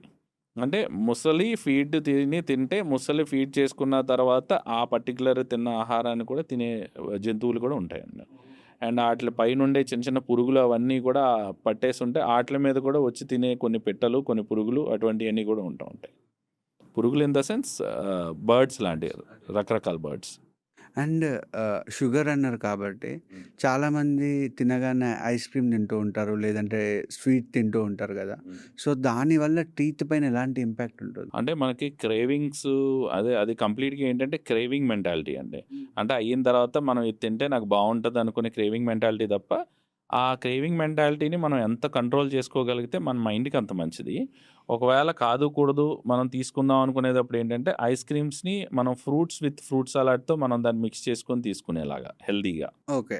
అంటే మనం దీన్ని వేరే రకంగా రీప్లేస్ చేయడం. ఇప్పుడు 'సునీల్ శెట్టి' గారు ఉంటారు బాలీవుడ్ యాక్టర్. ఆయన ప్రతిరోజు 200% ఆయన క్రేవింగ్స్‌ని ఆయన మానుకోడు. ఖచ్చితంగా కూడా 'సునీల్ శెట్టి' ఏం తిన్నా కూడా తన మీల్‌ని 200% ఐస్ క్రీమ్‌తో ఎండ్ చేస్తాడు డిజర్ట్‌తో. ప్రతిరోజు కూడా. కానీ ఆయన డిజర్ట్ ఎలా ఉంటదంటే హెల్తీ డిజర్ట్ ఉంటుంది. అంటే రకరకాల ఫ్రూట్స్ కావచ్చు ఇవన్నీ కూడా మిక్స్ చేసుకొని ఆయన ఫ్రిడ్జ్‌లో పెట్టుకొని, దాన్ని అయిపోయిన తర్వాత దాన్నే హెల్తీగా తీసుకుంటూ ఉంటాడు. ఆ విధంగా మనం హెల్తీ టైప్ ఆఫ్ ని మనం తీసుకొని మనం చేసుకోవడం వల్ల దానివల్ల మనకు బెనిఫిట్ ఉంటుందండి. ఐస్ క్రీమ్ తినగానే చాలామంది నరాలు జివ్వుమన్నాయని చెప్పని అంటుంటారు గదా సార్! సో, అదెందుకు జరుగుతుందసలు? నేను ఇందాక చెప్పినట్టు ఏంటంటే టైప్ ఆఫ్ సెన్సిటివిటీ నేచర్ మాట. అంటే మనకి పన్నులో వచ్చేసరికి మనకి 3 భాగాలు ఉంటాయండి. మనకు ఆ 3 భాగాల్లో మనకేంటంటే ఆహ్, మనకెట్లా అంటే ఎనామిల్ ఫస్ట్ లేయర్ వచ్చేసరికి ఎనామిల్. సెకండ్ లేయర్ వచ్చేసరికి డెంటిన్. థర్డ్ లేయర్ వచ్చేసరికి ఇది పల్ప్ మాట. అంటే బ్లడ్ సప్లై జరిగే చోటు. ఎప్పుడైతే మనకి ఎనామిల్ అనేది కంప్లీట్‌గా అరిగిపోతదో నెక్స్ట్ సెకండ్ లేయర్ వచ్చేసరికి డెంటిన్. ఆ డెంటిన్ అనేది మనకి పసుపు కలర్‌లో ఉంటది. మన పళ్ళు కలర్ కూడా చేంజ్ అయిపోతాయి చాలామందికి. అలా చేంజ్ అవ్వగానే ఏమవుతదనంటే అది కొంచెం పసుపు కలర్‌గా అయిపోతది. అయిపోయిన తర్వాత ఇది ఇంకొంచెం బాగా అరిగిన తర్వాత ఈ సెకండ్ లేయర్‌కిను, థర్డ్ లేయర్‌కి మధ్యలో మనకి చిన్న ట్యూబ్యూల్స్ ఉంటాయి. డెంటినల్ ట్యూబ్యూల్స్ అని అంటాం. ఓకే. అవి ఏమవుతాయని చెప్పేసనంటే ఇక్కడ స్ట్రైప్స్ కింద ఉంటాయన్నమాట అవి. ఇప్పుడు మనకి ఎక్కడైతే మనం ఆ కోల్డ్ ఐటెమ్ అయన్నీ తీసుకుంటామో, ఆ డెంటిన్ ఏం చేస్తదంటే వెంటనే బ్లడ్ సప్లైకి మనకి సప్లై లాగా టక్కుమని ఎలా అనగానే జుమ్మని లాగుతుందన్నమాట. అంటే బ్లడ్ సప్లైకి ఎప్పుడైతే మనకి ఏ విధమైన అతి వేడి, అతి కూలింగు, బాగా పులుపు, బాగా స్వీటు ఇలాంటి ఆటిలకే మనకి డెంటిన్ చాలా రియాక్ట్ అవుతా ఉంటదన్నమాట. ఈ 4 మనకి ఎక్కువ రియాక్ట్ అవుతా ఉంటుంది. ఓరల్ హెల్త్ అంటే ఏంటి? అది ఎంత ఇంపార్టెంట్ ఒక పర్సన్‌కి? ఓరల్ హెల్త్ అనేదేంటంటే ఎంత ఇంపార్టెంట్ అంటే ఒక మనిషి మనం ఇప్పుడున్న కాలంలో మనం బతికున్నంత కాలం అంటే మనం బతికున్నంత కాలం మనకి ఎప్పుడూ తోడొచ్చేది అంటే మీరిప్పుడు నేను శక్తివంతంగా ఇక్కడ దాకా వచ్చి నేను పాడ్కాస్ట్ చెయ్యాలి అని చెప్పానంటే నేను ఆహారం తినాలి. ఆహారం తిని నాకు అరిగి అదంతా కూడా డైజెస్ట్ అయిన తర్వాత అది శక్తి రూపంలో నా లోపలికి వెళ్ళాలి. వెళ్ళిన తర్వాతే నేను ఇక్కడికి వచ్చి పని చేయగలను. ఇది మనకి చనిపోయేంత వరకు కూడా ప్రతి మనిషి కోరుకునేదే. అవును. అందుకని ప్రతి మనిషి చనిపోయేంత వరకు ఇది కోరుకుంటాడు కాబట్టి చనిపోయేంత వరకు కూడా మనం తిండి అనేది మనం మానం. ఆ మానకుండా ఉన్నన్ని రోజులు ప్రతిరోజు కూడా మన పళ్ళుని చాలా జాగ్రత్తగా మనం చూసుకుంటూ ఉండాలి. అది చూసుకోవడం వల్ల ఏంటంటే మీకు తినే క్యాపబిలిటీస్ అనేది మీకు ఈక్వల్‌గానే ఉంటాయన్నమాట. మీకెప్పుడు తినడానికి, నమలడానికి మీరు ఎప్పుడైతే మీకు సంసిద్ధంగా నీట్‌గా ఉన్నారో మీరు ఎప్పుడైనా చూడండి ఒక 90+ ఉన్నవాళ్ళు, 100కి దగ్గరగా ఉండేవాళ్ళు వాళ్ళందరూ కూడా ఆల్మోస్ట్ ఏంటంటే పళ్ళన్నీ కూడా చాలా స్ట్రాంగ్‌గా ఉంటాయి వాళ్ళకి. ఏ హెల్త్ ప్రాబ్లమ్స్, గట్ ఇష్యూస్ లేని వాళ్ళందరికీ కూడా టీత్ చాలా హెల్తీగా ఉంటాయి వాళ్ళకి. అవన్నీ ఉండడానికి కారణం ఏంటంటే, వాళ్ళు సరైన ఫుడ్‌ని సరైన మోతాదులో, సరైన టైంకి కరెక్ట్‌గా తీసుకోవడం వల్ల ఇవన్నీ కూడా మనకి శరీరంలో మనకి హెల్తీగా ఉండడానికి ఉపయోగపడుతుందన్నమాట. సో, ఓరల్ సెక్స్ చేయడం వల్ల మనకెలాంటి ప్రాబ్లమ్స్ ఉంటాయి సార్? మల్టిపుల్ పార్ట్నర్స్ కాకుండా unless until they are very much healthy. అది మనకి సెక్స్‌లో కూడా ఒక రకమైన భాగమే కాబట్టి, ఆళ్ళు ఆ విధంగా ఆరోగ్యకరంగా వాళ్ళు దాన్ని ఎంజాయ్ చేయొచ్చు. ఓకే. అట్లా కాని పక్షంలో పర్టిక్యులర్‌గా మనకి ఆ ఏరియాస్ అన్నీ కూడా మనం ఏంటంటే బయటికి మనం ఉన్నంత క్లీన్‌గా అక్కడ చాలామంది ఉంచుకోకపోవటం వల్ల, లేకపోతే మల్టిపుల్ పార్ట్నర్స్‌ని మనం ఎక్కువ మందిని కలవటం, ఇటువంటియన్నీ చేయటం. లేకపోతే వే చేసేవాళ్ళ నోట్లో వాటిల్లో కూడా వాళ్ళకి ఏదన్నా గమ్ ఇన్ఫెక్షన్స్ గానీ అటువంటివి ఏదన్నా ఉండటం, వాళ్ళ మెయింటెనెన్స్‌లు అవన్నీ సరిగ్గా లేకపోవటం. అలా ఏదన్నా ఉన్నా కూడా ఆటిల వలన మనకి ప్రాబ్లమ్స్ వచ్చే అవకాశాలు ఎక్కువుంటాయండి. ఇట్స్ లైక్ ఈ టైప్ ఆఫ్ థింగ్స్ వల్ల ఏంటంటే some diseases it will transfer మాట. ఈ ఈ ట్రాన్స్‌ఫర్ అయ్యే విధానాలు ఈటిల్లో కూడా ఉంటాయి. సో, ఎస్టీడీస్ ఓరల్ సెక్స్ వల్లనే వస్తాయా? ఎస్టీడీస్ వస్తాయండి. డెఫినెట్‌గా వస్తాయి. సో, ప్రైవేట్ పార్ట్స్‌ని నీట్‌గా, క్లీన్‌గా పెట్టుకొని ఓరల్ సెక్స్ సింగిల్ పార్ట్నర్‌తో చేస్తే ప్రాబ్లమ్ ఉండదు. ఏముండదండి. ఇన్ కేస్ మల్టిపుల్ పార్ట్నర్స్ నీట్‌గా ఉండకపోతే మాత్రం ప్రాబ్లమ్స్ ఉంటాయి. డెఫినెట్‌గా. లిప్ లాక్ మంచిదేనా? అండ్ దానివల్ల ఓరల్ హెల్త్‌కి ఏమైనా ఎఫెక్ట్ ఉంటుందా? ఓరల్ సెక్స్ అనేది కూడా మనకి ఎట్లా ఉంటాం దాంట్లో ఏదైతే భాగమో లిప్ లాక్ అనేది కూడా సేమ్ అండి. అది ఎట్లా అంటే యువతల వాళ్ళు ఏ టైప్ ఆఫ్ ఇదిలో ఉన్నారని. It's like a single partner with a single thing. Multiple partners లేకుండా ఉండేటప్పుడు ఏంటంటే అది మనం సెక్షువల్‌గా రతిలో అది మనం ఏదైతే మనం భావన మనకు వ్యక్తపరుస్తూ ఉంటాం.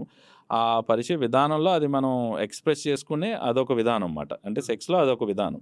ఆ విధానంలో మీరు ఇందాకడ అన్న ఓరల్ హైజీన్ అనేది మనం ఎప్పుడైతే మనం కరెక్ట్‌గా మెయింటైన్ చేసుకుంటామో, ఆ మెయింటెనెన్స్ చాలా మంచిదిమాట. అంటే ఇప్పుడు కొంతమందికి ఒకవేళ భార్యాభర్తలు ఇద్దరే ఒకళ్ళు బాగా బ్రష్ చేసుకుంటా ఉన్నారనుకోండి. అంటే నా దగ్గరికొచ్చే కొంతమంది పేషెంట్స్ ఇవన్నీ కూడా కొంతమంది చెప్తా ఉంటారు.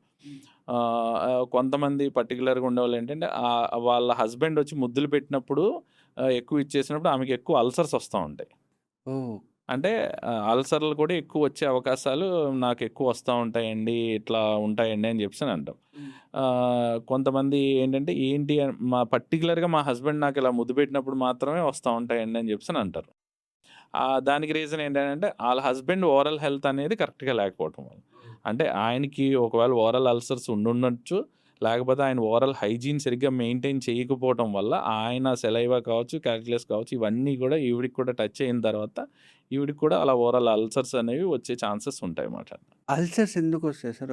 అంటే ఈ కేస్‌లో కాదు. లిప్ లాక్ కేస్‌లో కాదు. నార్మల్‌గా అల్సర్స్ ఎందుకొస్తాయి? అల్సర్స్ ఏంటంటే మన ఎగ్జిస్టింగ్ కాకుండా ఫారిన్ బాడీ ఏదైనా కూడా దాని ఆపోజిట్‌ది ఏదైనా వచ్చినప్పుడు మనకు అల్సర్స్ ఫార్మ్ అవుతూ ఉంటాయి. అది ఎక్కడైనా కూడా. ఇప్పుడు మీ కడుపులో కూడా ఏంటంటే అల్సర్ ఫార్మ్ అవుతుంది అని చెప్పేసానంటే దానికి ఆపోజిట్ మెకానిజంలో ఉన్నప్పుడు మాత్రమే. అంటే ఇప్పుడు చిన్న పిల్లలకి కూడా అల్సర్‌లు వచ్చేస్తా ఉంటాయి. అయి ఏంటంటే ఆళ్ళు చిన్నప్పుడే ఆళ్ళకి ఈజీగా ఫ్రీక్వెంట్‌గా పాకుతున్నప్పుడు ఎక్కువ అల్సర్‌లు ఉంటాయి. ఎందుకంటే ఆళ్ళు ఏది తీసినా నోట్లో పెట్టుకుంటూ ఉంటారు. అలా ఎప్పుడైతే ఫారిన్ బాడీ ఏది పడితే అది తీసుకొని నోట్లో పెట్టుకోవడం వల్ల ఏంటంటే చిన్న చిన్న పుండ్ల కింద ఫార్మ్ అయిపోతా ఉంటాయి. అలా ఫార్మ్ అయిపోయినప్పుడు ఏంటంటే ఇమ్మీడియేట్‌గా మనం దాన్ని సివియర్ చేసుకొని ఆయింట్‌మెంట్లు రాసేయక్కర్లేదు. దానికి ఏం చేయొచ్చనంటే ఒక 2, 3 రోజులు కొంచెం పెరుగన్నం లాంటిది, కొంచెం చలవ చేసే అంటే చారన్నం లాంటిది, కారం లేకుండా మనం తీసుకుంటాం. ఎక్కువ ఫ్రూట్స్ తీసుకుంటాం. బాగా డీహైడ్రేటెడ్‌గా కాకుండా హైడ్రేటెడ్‌గా ఉంటే చూసుకుంటే ఆల్మోస్ట్ ఫుడ్స్ వల్ల ఆటిల వల్ల మాక్సిమం తగ్గిపోతది. అలా కాకుండా సివియారిటీ ఆఫ్ అల్సర్ అనేది కొంచెం పెద్దగా ఉందనుకోండి ట్రామాటిక్‌గా. అప్పుడు మనం ఏంటంటే యాంటీసెప్టిక్ మనకి ఆయింట్మెంట్స్ అవైలబుల్‌గా ఉంటాయన్నమాట. అది ఏదైతే ఉంటుందో అది మనం అప్లై చేసుకుంటే సరిపోతుంది. చిన్నప్పుడు పళ్ళు పోగానే పళ్ళు చిగురికి అద్దుతుంటే ఎత్తుపళ్ళు వస్తాయని చెప్పి అంటారు. నిజమేనా? నిజమేనండి. అది ఎట్లా అంటే మనకి పళ్ళు ఊడుతున్నప్పుడు గానీ, మనం చేస్తున్నప్పుడు గానీ, మనం పళ్ళు వస్తున్నప్పుడు అంటే ఎరప్ట్ అయ్యే సీక్వెన్స్‌లు మనం తొయ్యకూడదు. చాలామంది ఏంటంటే టంగ్ థ్రస్టింగ్ అంటాం. అంటే ఇలా నాలుకతో ఇలా ముందుకు తోస్తా ఉంటారు. అలా తోసినప్పుడు ఏంటంటే ఆటోమేటిక్‌గా పళ్ళ మధ్యలో ఖాళీలు రావటం, కొంచెం ఇలా ముందుకు వచ్చేయడం అనేది జరుగుతా ఉంటది.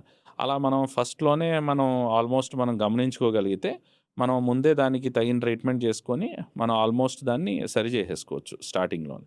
హ్యాబిట్ బ్రేకింగ్ మాట. కొంతమంది ఏంటంటే నోట్లో ఏలు పెట్టుకొని పడుకుంటారు. ఇలా నోట్లో ఏలు పెట్టేసుకొని ఇలా పడుకుంటారు. ఆళ్ళు ఆల్మోస్ట్ 18 ఇయర్స్ వచ్చినా కూడా ఆళ్ళు మానరు. ఏలు పెట్టుకొని పడుకుంటానే ఉంటారు. అదేంటంటే ఇలా పెట్టుకొని పడుకోవడం వల్ల ఈ ఏరియాలో కొంచెం ఇలా ముందుకొచ్చేస్తది ఆళ్ళకి. ఆళ్ళకి మీరు ఇందాక అడిగిన పాయింట్లు ఏంటంటే, మనకి పేపర్లు తెంపడానికి గానీ, దారాలు తెంపడం గానీ ఆళ్ళ వల్ల అవ్వదు. ఎందుకంటే ఎదర పళ్ళన్నీ ఇలా పైకుంటాయి, కిందకుంటాయి. 2 టచ్ అవ్వవు వాళ్ళకి. అందుకని ఇలా తీసుకుంటానికి ఉండదు, ఇలాగా ఉండదు. అలాంటి టైంలో ఆర్థో ట్రీట్మెంట్ అనమాట. అంటే బ్రేసెస్ ట్రీట్మెంట్ యేసుకొని పళ్ళుని మనం అలా వెనక్కి తీసుకెళ్ళొచ్చండి. చేసుకోవచ్చు. కానీ మనం వెనక్కి తీసుకెళ్ళిన తర్వాత కూడా మళ్ళీ ఆళ్ళు అదే పని చేస్తా ఉంటే మళ్ళీ ఇదయిపోతది. అందుకని ఏంటంటే హ్యాబిట్‌ని బ్రేక్ చేసుకోవాలి. అంటే అప్పుడు అలాంటి వాళ్ళకి నోట్లో ఏలు పెట్టుకునే వాళ్ళకి ఏం చేస్తాం, బ్యాండ్ కట్టేసుకోమని చెప్తాం. అంటే నైట్ పడుకునేటప్పుడు హ్యాండ్ అంతా కూడా కలిపి ఒక బ్యాండ్ కింద. ఎందుకంటే మొత్తం చెయ్యంతా పెట్టుకోలేరు కదా! అందుకని అట్లా. కొంతమందికి ఏంటంటే ఇక్కడ ఏమన్నా చేదుగా ఉండేది ఏదన్నా పూసుకోండి. అప్పుడు నోట్లో పెట్టుకోం కదా అని. ఇదివరకు రోజుల్లో అట్లా చేసేవారు. ఇప్పుడు ఏంటంటే బ్యాండింగ్ కావచ్చు అట్లా చేసుకోవడం వల్ల ఏంటంటే అది కొంచెం బెటర్‌గా ఉంటుంది అట్లా. అండ్ ఒక పర్సన్‌కి పన్ను తీసి ఇంకొక పన్ను పెడతారు కదా! ఆ పన్ను మేకింగ్ ప్రాసెస్ ఎలా ఉంటుంది? అంటే మనకి పన్ను తీసి పన్ను పెట్టుకునే డిఫరెన్సెస్‌లో మనకి టైప్ ఆఫ్ రీప్లేస్‌మెంట్ ఉంటుందండి. అంటే టైప్ ఆఫ్ రీప్లేస్‌మెంట్ మొత్తం 3 టైప్స్ ఉంటాయి. 3 type of replacement of tooth. 2 వచ్చి ఫిక్స్‌డ్. ఒకటొచ్చేసరికి తీసుకొని పెట్టుకునేలా పెట్టుకుంటాం. ఫిక్స్డ్‌లో ఫస్ట్ 2 టైప్స్ ఏంటని చెప్పేసానంటే మోస్ట్ ఎకనామికల్‌గా మనకు తయారు చేసుకునేది ఏంటంటే బ్రిడ్జ్ అంటాం. అంటే మధ్యలో ఒక పన్ను లేకపోతే ముందు పన్నుని, వెనక పన్నుని సపోర్ట్ తీసుకొని మనం బ్రిడ్జ్ వేసుకుంటాం అన్నమాట. అలా మనం బ్రిడ్జ్ వేసుకునేదాన్ని అదొక టైప్ ఆఫ్ రీప్లేస్‌మెంట్. అదేంటంటే ఫిక్స్డ్‌గా తీసుకుంటాం. అచ్చు తీసుకుంటాం. అచ్చు తీసుకున్న తర్వాత ఒక 4, 5 డేస్‌లో మనకి క్రౌన్స్ వచ్చేస్తాయి క్యాప్స్. రాగానే ఆ క్యాప్స్‌లో సిమెంట్ లూట్ చేసేసుకొని పెట్టేస్తాం. ఓకే. ఇదొక పద్ధతి. రెండో పద్ధతి ఫిక్స్డ్‌గా ఏంటంటే ఇంప్లాంట్స్. అంటే బోన్‌లోకి స్క్రూ వేసుకునేలాంటివి. మనకి సఫిషియంట్ అల్వియోలార్ బోన్ అనేది మనకు సఫిషియంట్‌గా ఉన్నప్పుడు, అప్పుడు మనం ఏం చేస్తామంటే దాంట్లో width, length of the bone చూసుకుంటాం. అంటే మనకు ఒక చిన్న సీబీసీటీ స్కాన్ అని ఉంటుందండి. అది తీసుకుంటే దాంట్లో width and length of the bone ఎంతుంది, ఐడియల్‌గా బాగుందా అని మనకు తెలుస్తది. ఆ బాగున్నప్పుడు ఏం చేస్తామంటే ఆ ఇంప్లాంట్ ఐడియల్‌గా మనకి ఎక్కడైతే పన్ను లేదో అక్కడ వేసేసుకోం. దీనివల్ల ఒక బెనిఫిట్ ఏంటంటే పక్క పన్నులను మనం అరగదీసుకోవాల్సిన అవసరం లేకుండా ఎక్కడైతే మనకు పన్ను లేదో అక్కడే మనం పన్నుని రీప్లేస్ చేసుకుంటానికి వీలుగా ఉంటుంది. ఓకే. ఈ 2 ఫిక్స్డ్. మూడోది వచ్చేసరికి ఏంటంటే ఈ 2 ఆప్షన్స్ లేనప్పుడు. అంటే మీకు ముందు పన్ను లేదు, వెనకాల పన్ను లేదు. కొంతమంది ముందు పళ్ళు ఉంటాయి కానీ వెనకాల పళ్ళు ఉండవు. అప్పుడు బ్రిడ్జ్ కట్టుకోవడానికి వీలుండదు. అండ్ ఇంకోటి ఏంటంటే ముందు పన్ను ఉంటది కానీ వెనకాలేమో మిగతా పళ్ళు ఏదైతే బోన్ ఉంటుందో దానికి తగినంత బోన్ ఉండదు. ఉండనప్పుడు మాత్రం అప్పుడు మనం తీసుకొని పెట్టుకునేలా పెట్టుకుంటాం అన్నమాట. అలా ఈ విధంగా మనం పళ్ళుని రీప్లేస్ చేసుకుంటాం. ఆ రీప్లేస్‌మెంట్ ఆఫ్ టీత్‌లో కూడా మనకు క్రౌన్స్ ఉంటాయండి. అంటే మనం ఏదైతే మెటల్ వాడుతున్నామో దాంట్లో ఏంటంటే నికెల్, క్రోమియం లాంటివి అలా మంచి మెటల్స్ ఉంటాయి. అలా మనం ఇంప్లాంట్స్ వేసేటప్పుడు కూడా మనం టైటానియం ఇంప్లాంట్స్ అవన్నీ కూడా మనం చూసుకొని మనం వేసుకుంటాం ఐడియల్‌గా. అలా కాకుండా కొంతమందికి పర్టిక్యులర్‌గా ఏంటంటే ఫ్రీక్వెంట్‌గా ఎంఆర్ఐ స్కాన్స్‌కి వాటికి వెళ్తూ ఉంటారు. వెళ్ళినప్పుడు ఏంటంటే ఎట్టి పరిస్థితుల్లో మన మ్యాగ్నెట్‌కి మనకది ఇదిగా మ్యాగ్నెటిక్ ఫోర్స్‌కి మనకి ఎక్కువ ఇబ్బంది లేకుండా ఉండే క్రౌన్సే మనం వేసుకోవాలి. అంటే చాలామంది దగ్గర ఏంటంటే రూపాయి బిళ్ళలు లాంటివి కూడా మనకి కరగదీసేసి దాన్ని మెటల్ కింద చేసి దాన్ని కూడా క్రౌన్ కింద చేసేసుకుంటారు. ఏంటి రూపాయి బిళ్ళని కరగదీసి పన్నులాగా కరగదీసి మార్చొచ్చా? అంటే దాన్ని మెటల్ ఫామ్‌లో చేసుకొని ఆ పొడినే మనం చేసుకుంటాం. అంటే మీకిప్పుడు ఎలా అంటే అండి, ఒక కేజీ ఆఫ్ మెటల్ వచ్చేసరికి మీకు 1500కి, రూ. 1000 కూడా దొరికేదుంటది. 10,000కి, 11,000కి కూడా దొరికేదుంటది. ఓకే. ఆ మెటల్‌ని మనం తయారు చేసుకున్న తర్వాత ఇది కూడా వాడు రూ. 1000కి, రూ. 2000కి ల్యాబ్ టెక్నీషియన్ అమ్ముతాడు. అది కూడా సేమ్ అదే ప్రైస్‌కి అమ్ముతా ఉంటాడు. ఇదేంటంటే మ్యాగ్నెటిక్‌కి ఈజీగా అట్రాక్ట్ అయిపోతా ఉంటది. అది అట్రాక్ట్ అవ్వదనమాట. ఈ విధమైన డిఫరెన్సెస్ మనకుంటాయన్నమాట. ఇప్పుడు కొంతమందికి ఏంటంటే కంప్లీట్‌గా మెటల్ అనేది కొంతమందికి పడదు. వాళ్ళు ఏం చేస్తారంటే కంప్లీట్ జిర్కోనియం క్రౌన్స్ అంటే ప్యూర్ సిరామిక్ వేసుకుంటూ ఉంటారు. అండ్ పర్టిక్యులర్‌గా ఫ్రంట్ టీత్‌కొచ్చేసరికి ఏంటంటే మనకి మెటల్ రెమినెన్స్ అనేది కనిపించినప్పుడు కొంచెం టూత్ బల్క్ సైజ్ ఉంటది. అలా కంప్లీట్ సిరామిక్ వచ్చేయడం వల్ల ఏంటంటే టూత్ సైజు చాలా చిన్నగా మనం చేసుకుంటానికి వీలుంటుందన్నమాట.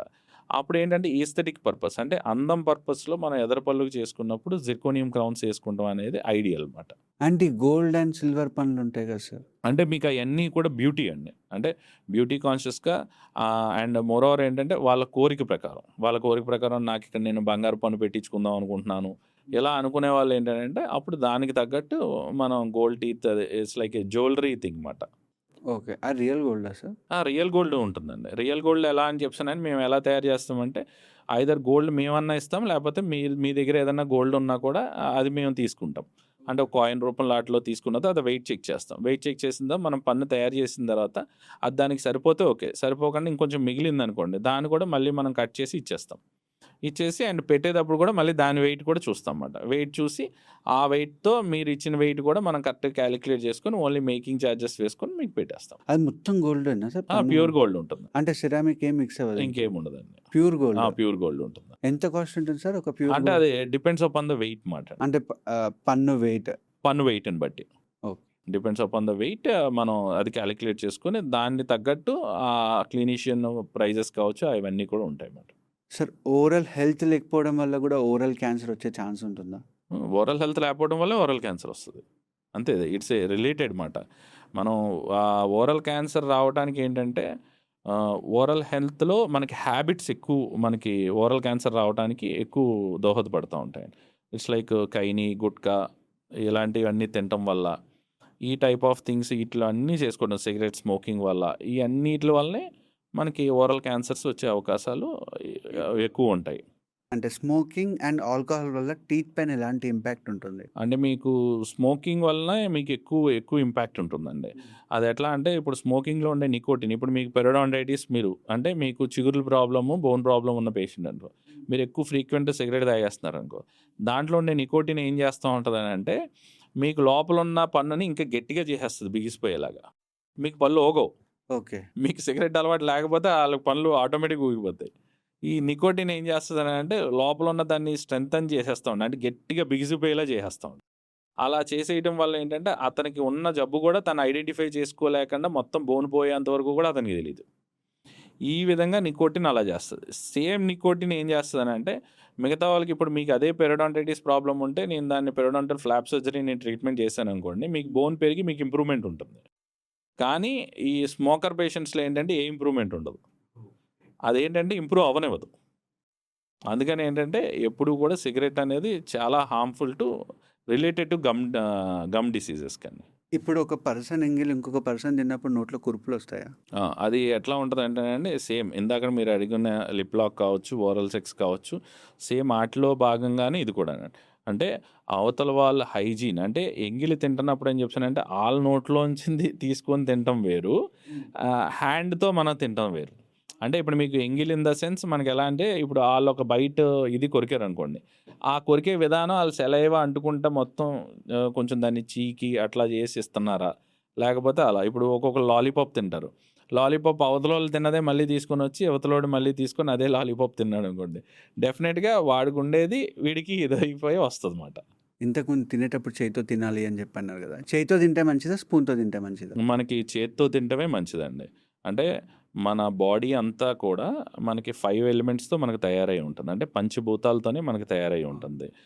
ఈ పంచభూతాలని రిప్రజెంట్ చేసుకుని మన 5 ఫింగర్స్ కూడా, అంటే it's like a conscious eating మాట. అంటే మన చెయ్యిని మనం ఎంత శుభ్రం చేసుకుంటాం అనేది మనకు తెలుసు ఫస్ట్, హైజీన్ పరంగా చూసుకునేటట్టయితే. అందుకని మన చెయ్యే మనకి బెస్ట్. మనకు స్పూన్ అనేది ఏంటంటే అవతల వాడు ఏ ఓరల్ హైజీన్తో నోట్లో పెట్టుకొని దాన్ని తీసుకొని తిని తిన్నాడా అనేది మనకు తెలియదు. ఇవన్నీ తిన్నప్పుడు ఏమవుతుందని అంటే ఇప్పుడు లవర్స్ మధ్యన వాటి మధ్యన అంటే ఒకలా ఉంటుంది. అంటే ఇప్పుడు ఖుషీలో పవన్ కళ్యాణ్ గారు ఆయన తీసుకొని ఇలా చేసుకుంటున్నప్పుడు ఏంటంటే ఆ బ్యాక్గ్రౌండ్ మ్యూజిక్ అది బాగుంటుంది. బట్ ఏంటంటే అవతల వాళ్ళకి ఏ ఇది లేకుండా ఉందా లేదా అనేది మనకి చాలా ఇంపార్టెంట్ అనమాట. అదే మనకి అదే స్పూన్ కాకుండా మనకి చెయ్యి ఉందనుకోండి, చేత్తో ఇప్పుడు నేను ఏ స్టార్ హోటల్కి వెళ్ళినా కూడా, ఎక్కడికైనా వెళ్ళినా కూడా మ్యాక్సిమం స్పూన్ని అవాయిడ్ చేస్తాను అనమాట. ఓకే. మ్యాక్సిమం అవాయిడ్ చేసేసి, అంటే ఇంకా అది మరీ ఇలా జారిపోతున్నట్టు ఏమన్నా అనిపిస్తే కనుక అట్లీస్ట్ నేను టూత్ పిక్స్తో గుచ్చుకొని తింటాను తప్ప మ్యాక్సిమం స్పూన్ వాడను. సో రెస్టారెంట్స్కి వెళ్ళినప్పుడు ఇప్పటి నుంచి ఎవరు స్పూన్ వాడకండి. మ్యాక్సిమం స్పూన్ వాడకుండా ఉండి మన చేత్తో మనం శుభ్రంగా తినాలండి. ఒకప్పుడు వేపపుల్లనే వాడేవాళ్ళు సార్, బ్రషెస్ అనేటివి ఎవరు వాడకపోయేవాళ్ళు. వేపపుల్ల వాడినా కూడా వాళ్ళ ఓరల్ హెల్త్ అనేది చాలా బాగుండేది, కానీ ఇప్పుడు అలా లేదు. దీనికి రీజన్ ఏంటి? మనకి దీనికి రీజన్ ఏంటని చెప్తానంటే అండి, ఇదివరకు రోజుల్లో మనకి టైప్ ఆఫ్ ఫుడ్స్ అనేది ఇందాక నేను చెప్పినట్టు ఏంటంటే కాన్షియస్ ఈటింగ్ ఉండేది. అంటే మనిషి జంతువులా తినేవాడు కాదు, మనిషిలాగే తినేవాడు. అంటే ఆడికి ఆకలేసినప్పుడే తినేవాడు. అంటే బేసిక్ రూల్స్ ఎలా ఉండేవంటే పొద్దున్న తినటం, లేకపోతే పని చేసుకునే వాళ్ళు పొద్దున్న తినటం, మధ్యాహ్నం తినటం, సాయంత్రం ఎర్లీగా తినేసి ఇది అయిపోవటం. ఇప్పుడు మనకి ఏంటంటే ఎలా పడితే అలాగా ఏది పడితే అది తినేస్తున్నాం. నా చిన్నతనంలో కూడా ఇప్పుడు చాక్లెట్స్ అంటే చాక్లెట్స్ ఎలా తిన్నాననేది ఏళ్ళ మీద లెక్క పెట్టుకోవచ్చు. అంటే నేను నా బర్త్‌డేకి ఎవరన్నా వచ్చి చాక్లెట్ ఇస్తే, ఆ చాక్లెట్ కాయంతాన్ని ఉంటుంది గదా! ఆ వేఫర్‌ని అది తీసి మేము పుస్తకాల్లో దాసుకునేవాళ్ళం.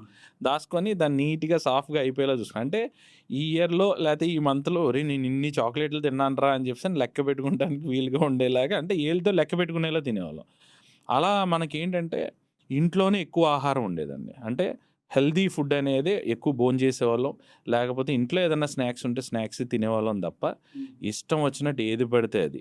అంటే ఈరోజు ఇప్పుడు మంచి సినిమా చూస్తున్నాం కాబట్టి, అరే! మంచిది తెప్పించేసుకుందాం రా అని చెప్పేసని ఏది పడితే అది తెప్పించుకోము. ఈరోజు పిల్లలకేంటంటే జస్ట్ లైక్ దట్ ఎళ్ళిపోయి ఆళ్ళు చాక్లెట్‌లని గానీ, ఏదైనా కూడా పిక్ చేసుకొని, షుగర్స్‌తో ఉన్నవన్నీ కూడా ఈజీగా వచ్చి తినేసేసే స్టేజ్ వచ్చేసింది. ఈ స్టేజెస్ నుంచి మనం ఆటోమేటిక్‌గా ఏమవుతున్నాం బ్యాడ్ సిట్యుయేషన్‌లోకి అలా క్రమేపీ వెళ్ళిపోయామన్నమాట. ఈ సిట్యుయేషన్‌లో ఉన్నాం కాబట్టి మనకు బ్రష్ అవసరమైంది. ఓకే. ఓల్డ్ జనరేషన్ ఉండేవాళ్ళకేంటంటే ఆళ్ళు కాన్షియస్ ఈటింగ్‌గా తినేవారు కాబట్టి తిన్న తర్వాత నోరు బాగా పుక్కిలించుకునేవారు. స్టిక్కీ ఫుడ్స్ తినేవారు కాదు.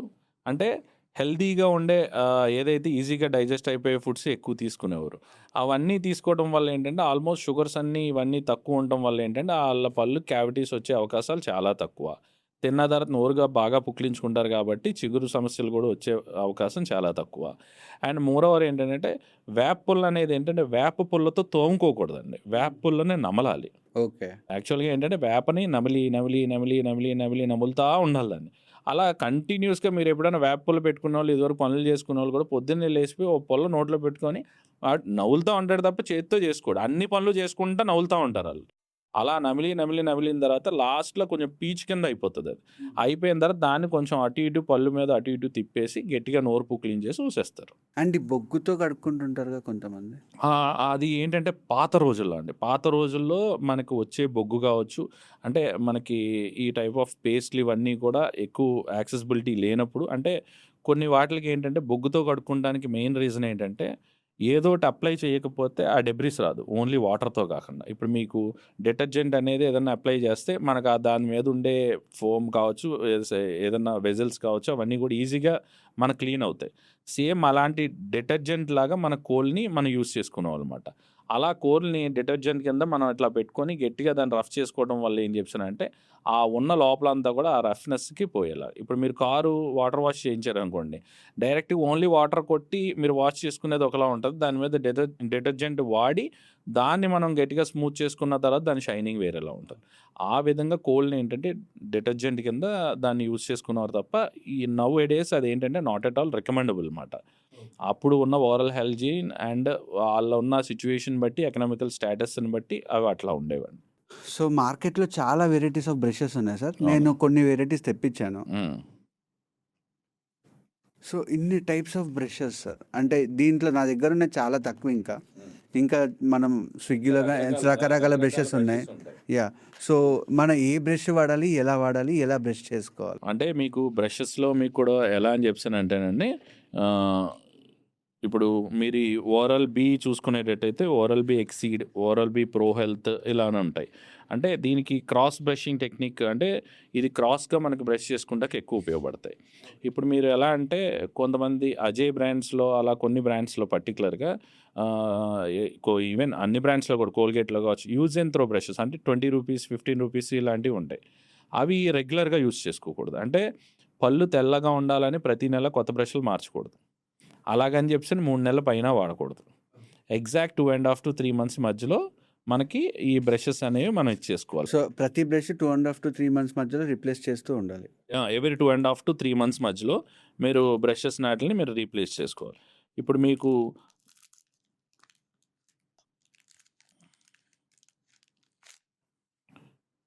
ఇందులో మీరిప్పుడు ఈ బ్రష్ చూసుకున్నారని చెప్పానంటే, ఈ బ్రష్ మీరు 3 మంత్స్ వాడిన తర్వాత మీ బ్రష్ గనక ఇట్లా అంటే ఇలా దగ్గరికి ఇంక మొత్తం ఇలా అయిపోయి కొంతమందికి ఇదంతా పోతది.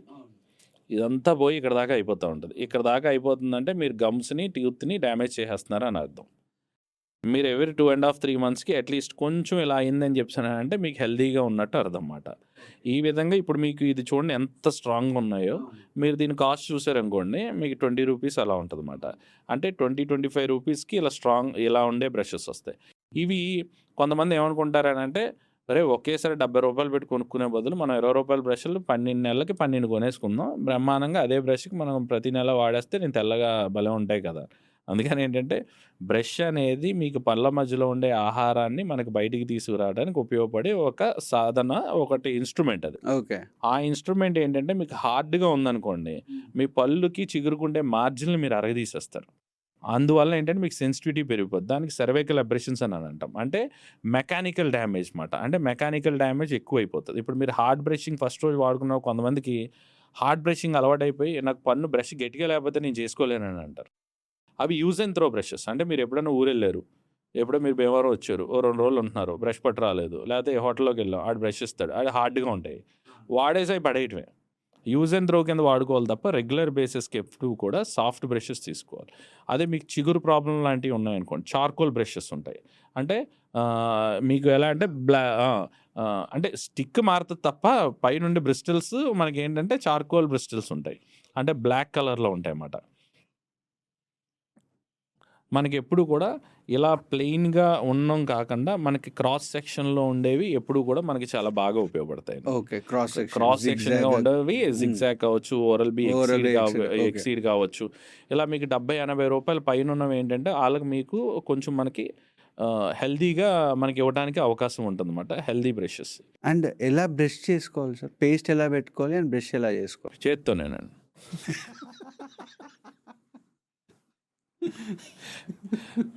ఇప్పుడు ఎలాగా అని చెప్తున్నానంటే, ఇప్పుడు కొంతమంది ఎలా అంటారంటే, ఇలా పేస్ట్ పెట్టుకోవాలి, ఈ యాంగిల్‌లో పెట్టుకోవాలి, ఇలా పెట్టుకోవాలి. అసలు ఓరల్ హెల్త్ మెయింటెనెన్స్ మీదే అంత శ్రద్ధ ఉండదు ఎవరికీ జనాలకి. ఇప్పుడు నేను ఇలా పెట్టమన్నాను కదా అని 4 రోజులు పెడతాడు. ఐదో రోజు నుంచి నార్మల్ అయిపోతాడు కదా! అందుకని ఏంటంటే, ఎలా పెట్టినా కూడా ఆ పేస్ట్‌కి, ఆ బ్రష్ గుండకి తగినంతగా కొంచెం పెట్టుకొని నీకు ఫోమ్ వచ్చేలా ఉంటే సరిపోతుంది. అంతేగాని బాల్ సైజ్ పెట్టుకోవాలి, ఇయన్నీ పెట్టుకోవాలి అని చెప్పినానంటే మనం ఇప్పుడు అయన్నీ కొలతలు కొలుచుకొని అన్నీ చేసుకొని అయితే మనం చేయడానికి వీలుండదు. అందుకని ఏంటంటే రెగ్యులర్‌గా పేస్ట్ పెట్టుకొని బ్రష్ చేయండి. అంతే సింపుల్. దీన్ని ఈ యాంగిల్‌లో పెట్టండి, ఆ యాంగిల్‌లో పెట్టండి అనేది అంత కరెక్ట్ కాదు. రెగ్యులర్‌గా ఏంటనంటే మీరు తగినంత మోతాదులో కరెక్ట్‌గా బ్రష్ పెట్టేసుకోండి. ఎలా క్లీన్ చేయాలి సార్? అంటే మీకు పళ్ళుని క్లీన్ చేసుకునే పద్ధతుల్లో మీకిప్పుడు ఎలా అని చెప్పానంటే, ఇప్పుడు చాలామంది ఇందాక నేను మీకు చెప్పాను కదా! ఇప్పుడు ఇలా బ్రష్ పెట్టేసి ఇలా గట్టిగా చేసేస్తూ ఉంటారు.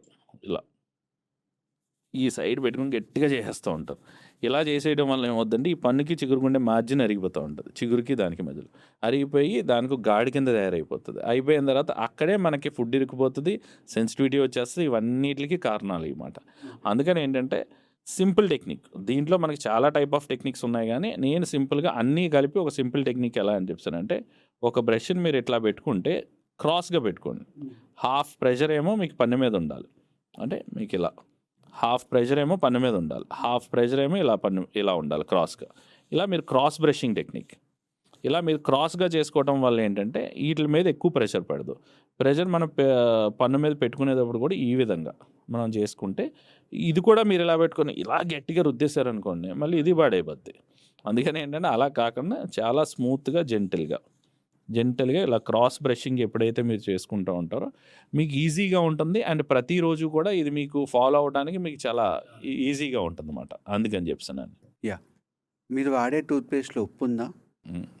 ఉంటే ఉంటది, లేకపోతే లేదు. అంటే మనకి యాక్చువల్‌గా ఏంటంటే రకరకాల టైప్ ఆఫ్ టూత్ పేస్ట్‌లు మనకి మార్కెట్‌లోకి వస్తూ ఉంటాయండి. ఇప్పుడు ఏంటంటే మనం దాన్ని ఇప్పుడు ఇదే వాడు అని చెప్పినని మనకు చెప్పడానికి ఏమీ కాదు. మనకి సెన్సిటివిటీ ఉన్నప్పుడు సెన్సిటివిటీ టూత్ పేస్ట్ మనం వాడుకుంటాం. అరే నాకు సెన్సిటివిటీ టూత్ పేస్ట్ వాడుతున్నప్పుడు నాకు భలే ఉంది కదా అని 365 డేస్ అది వాడకూడదు. అప్పుడు మీకు ఏమవుతుందంటే ఆ టూత్ పేస్ట్‌కి ఆ సెగ్మెంట్ ఆఫ్ లెవెల్ వరకు మీకు ఏంటంటే అది పళ్ళు రెసిస్ట్ అయిపోతాయి. ఓకే. అంతకు మించి సెన్సిటివిటీ పెరిగిందనుకోండి మళ్ళీ ఆ పేస్ట్ పనిచేయదు మీకు. అందుకని ఏంటంటే మీకు సెన్సిటివిటీ వచ్చింది. ఒక 1 వీక్ సెన్సిటివిటీ అంటే ఆ టైంలోనే అనిపిస్తుంది. అంటే నేను చెప్పాను కదా అతి వేడి, అతి కూలింగ్, పులుపు, స్వీట్స్ ఇలా తిన్నప్పుడు మాత్రమే సెన్సిటివిటీ వస్తుంది. ఇలా కాకుండా ఏం తిన్నా నొప్పి వచ్చేస్తుంది అనేది అది దట్స్ పెయిన్. ఈ రెండిటికి డిఫరెన్స్ అనమాట. ఏం తిన్నా నొప్పి వచ్చేస్తుంది అనుకున్నప్పుడు మనం ఖచ్చితంగా మనం డాక్టర్ని కలవాలి. మనం పర్టికులర్‌గా ఈ 4 తింటున్నప్పుడు మనకి ఇబ్బంది అవుతుంది అనుకుంటే మన హ్యాబిచువల్ చేంజెస్‌ని మనం చేంజ్ చేసుకోవాలి. అంటే కూలింగ్ తాగేటప్పుడు స్ట్రాతో తీసుకుంటాం. వేడిగా తీసుకోవాలనుకునే వాళ్ళు గోరువెచ్చగా తీసుకుంటాం. ఒకవేళ కనుక ఖర్జూరం, కిస్మిస్ లాంటివి తిన్నా పళ్ళు జుమ్మని లాగుతున్నాయంటే మిల్క్ షేక్ చేసుకొని తాగటం. అలా ఆల్టర్నేటివ్ మాట. ఈ విధంగా ఇప్పుడు బాగా పులుపు తీసుకుంటే ఇమీడియట్‌గా నోరు పుక్కిలించుకుంటాం. ఈ విధమైనగా మనం ఎప్పుడైతే మనం అంటే హ్యాబిచ్యువల్ చేంజెస్ మార్చుకుంటామో ఆల్మోస్ట్ సెన్సిటివిటీ నుంచి మనం దూరంగా ఉండొచ్చన్నమాట. ఈ విధంగా మనం పళ్ళను రక్షించుకోవచ్చు. డెంటిస్ట్‌లో ఎన్ని డిపార్ట్మెంట్స్ ఉంటాయి? 9 డిపార్ట్మెంట్స్ ఉంటాయి. 9లో మనకి 6 అనేవి క్లినికల్ ప్రాక్టీస్ మాట. క్లినికల్ ప్రాక్టీస్‌లో మనకు ఉపయోగపడేది ఏంటంటే, మనకి ఫస్ట్‌లో వచ్చేసరికి ఎక్కువగా మనుషులందరూ కూడా ఎండోడాంటిస్ట్. ఎండోడాంటిస్ట్ అని చెప్పేసనంటే అంటే కన్జర్వేటివ్ అంటే కన్జర్వేటివ్‌గా మనం పన్నుని మనం సేవ్ చేసేవాళ్ళమాట. అంటే రూట్ కెనాల్ ట్రీట్మెంట్స్ లాంటివి చేసే స్పెషలిస్ట్. దీని స్పెషలైజేషన్‌కి ఎండీఎస్ కూడా ఉంటుంది. అలా ఎండోడాంటిస్ట్ అనేది root canal is nothing but ఏంటంటే, మీకు పన్ను పుచ్చు పట్టి పాడైపోయిందనుకోండి. అంటే మనకు రూట్ లెవెల్ దాకా వెళ్ళకుండా మీకు నొప్పి ఏదైనా స్టార్ట్ అయింది. ఇదివరకు రోజుల్లో ఏం చేసేవారు? పన్ను తీసేసి పన్ను తీయించేసుకునేవారు. ఇప్పుడు పన్ను తీయకుండా పన్నుకి ఆర్టిఫిషియల్ లైఫ్ ఇవ్వటం మాట. అంటే మీకు లోపల ఉండేది ఏదైతే బ్లడ్ సప్లై దగ్గరికి వెళ్ళి మీకు నొప్పొస్తుందో, ఆ బ్లడ్ సప్లైని కంప్లీట్‌గా రిమూవ్ చేసేస్తాం. ఓకే. ఆ పన్నులో ఉన్న బ్లడ్ సప్లైని రిమూవ్ చేసేస్తే ఇంకా అదేమవుతది, అది డెడ్ బాడీ అయిపోతది. అంటే పన్నుకి ఇంకా స్పర్శ ఉండదు అండ్ పన్నుకు ప్రాణం లేదు ఇంకా. ఆ ప్రాణం లేని పన్నుని అలా వదిలేస్తే పాడైపోతది కాబట్టి, ఎప్పుడైతే మనకు ఆ బ్లడ్ సప్లై అంటే ఆ కెనాల్స్‌లోంచి మొత్తం పల్ప్‌ని రిమూవ్ చేసేస్తామో, దాంట్లో ఏంటంటే ఆ పన్ను డెడ్ బాడీ పాడవకుండా మనకి ఆర్టిఫిషియల్ మనకి నార్మల్‌గా ఉండే సిమెంట్స్ పెట్టుకుంటాం మాట. ఇప్పుడు జనరల్‌గా ప్రాణం ఉన్న పన్ను, ప్రాణం లేని పన్ను కన్నా ప్రాణం లేని పన్ను కొంచెం వీక్‌గా ఉంటది కాబట్టి, దాని మీద క్యాప్ ఏసుకొని వాడుకునే పద్ధతినే రూట్ కెనాల్ ట్రీట్మెంట్ అంటాం. అలా మనకి పన్ను లైఫ్ చనిపోతుందనుకున్న దానికి ఆర్టిఫిషియల్ లైఫ్ ఇచ్చి, ఒక క్రౌన్ ఇచ్చి, మళ్ళీ మీరు తినటానికి ఉపయోగపడేలాగా చేసే అతన్నే రూట్ కెనాల్ స్పెషలిస్ట్ అని అంటారనమాట. ఇదొక డిపార్ట్మెంట్. రెండోదేంటంటే పీడో డిపార్ట్మెంట్. అంటే చిన్న పిల్లలకి చిన్న పిల్లలకి కూడా మనకి చిన్న పిల్లల స్పెషలిస్ట్ సెపరేట్‌గా ఉంటారు. చిన్న పిల్లలకి కూడా రూట్ కెనాల్స్ ఉంటాయి.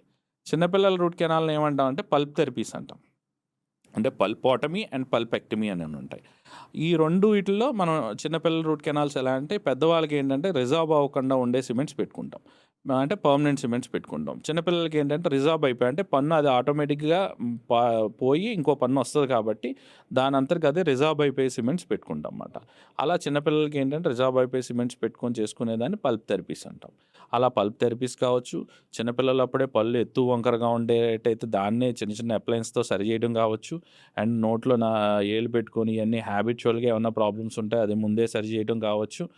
ఆళ్ళకి చిన్నప్పటి నుంచి అల్సర్స్ గట్రా అటువంటివి ఏమన్నా ఉంటే చిన్నప్పటి నుంచే ఆ మెయింటెనెన్స్‌ని చూసుకునే విధంగా కూడా మనం ఈ డిపార్ట్మెంట్ అంతా చిన్నపిల్లల్ని హ్యాండిల్ చేసుకునేవాళ్ళు పీడియోడాంటిస్ట్ అని అంటాం.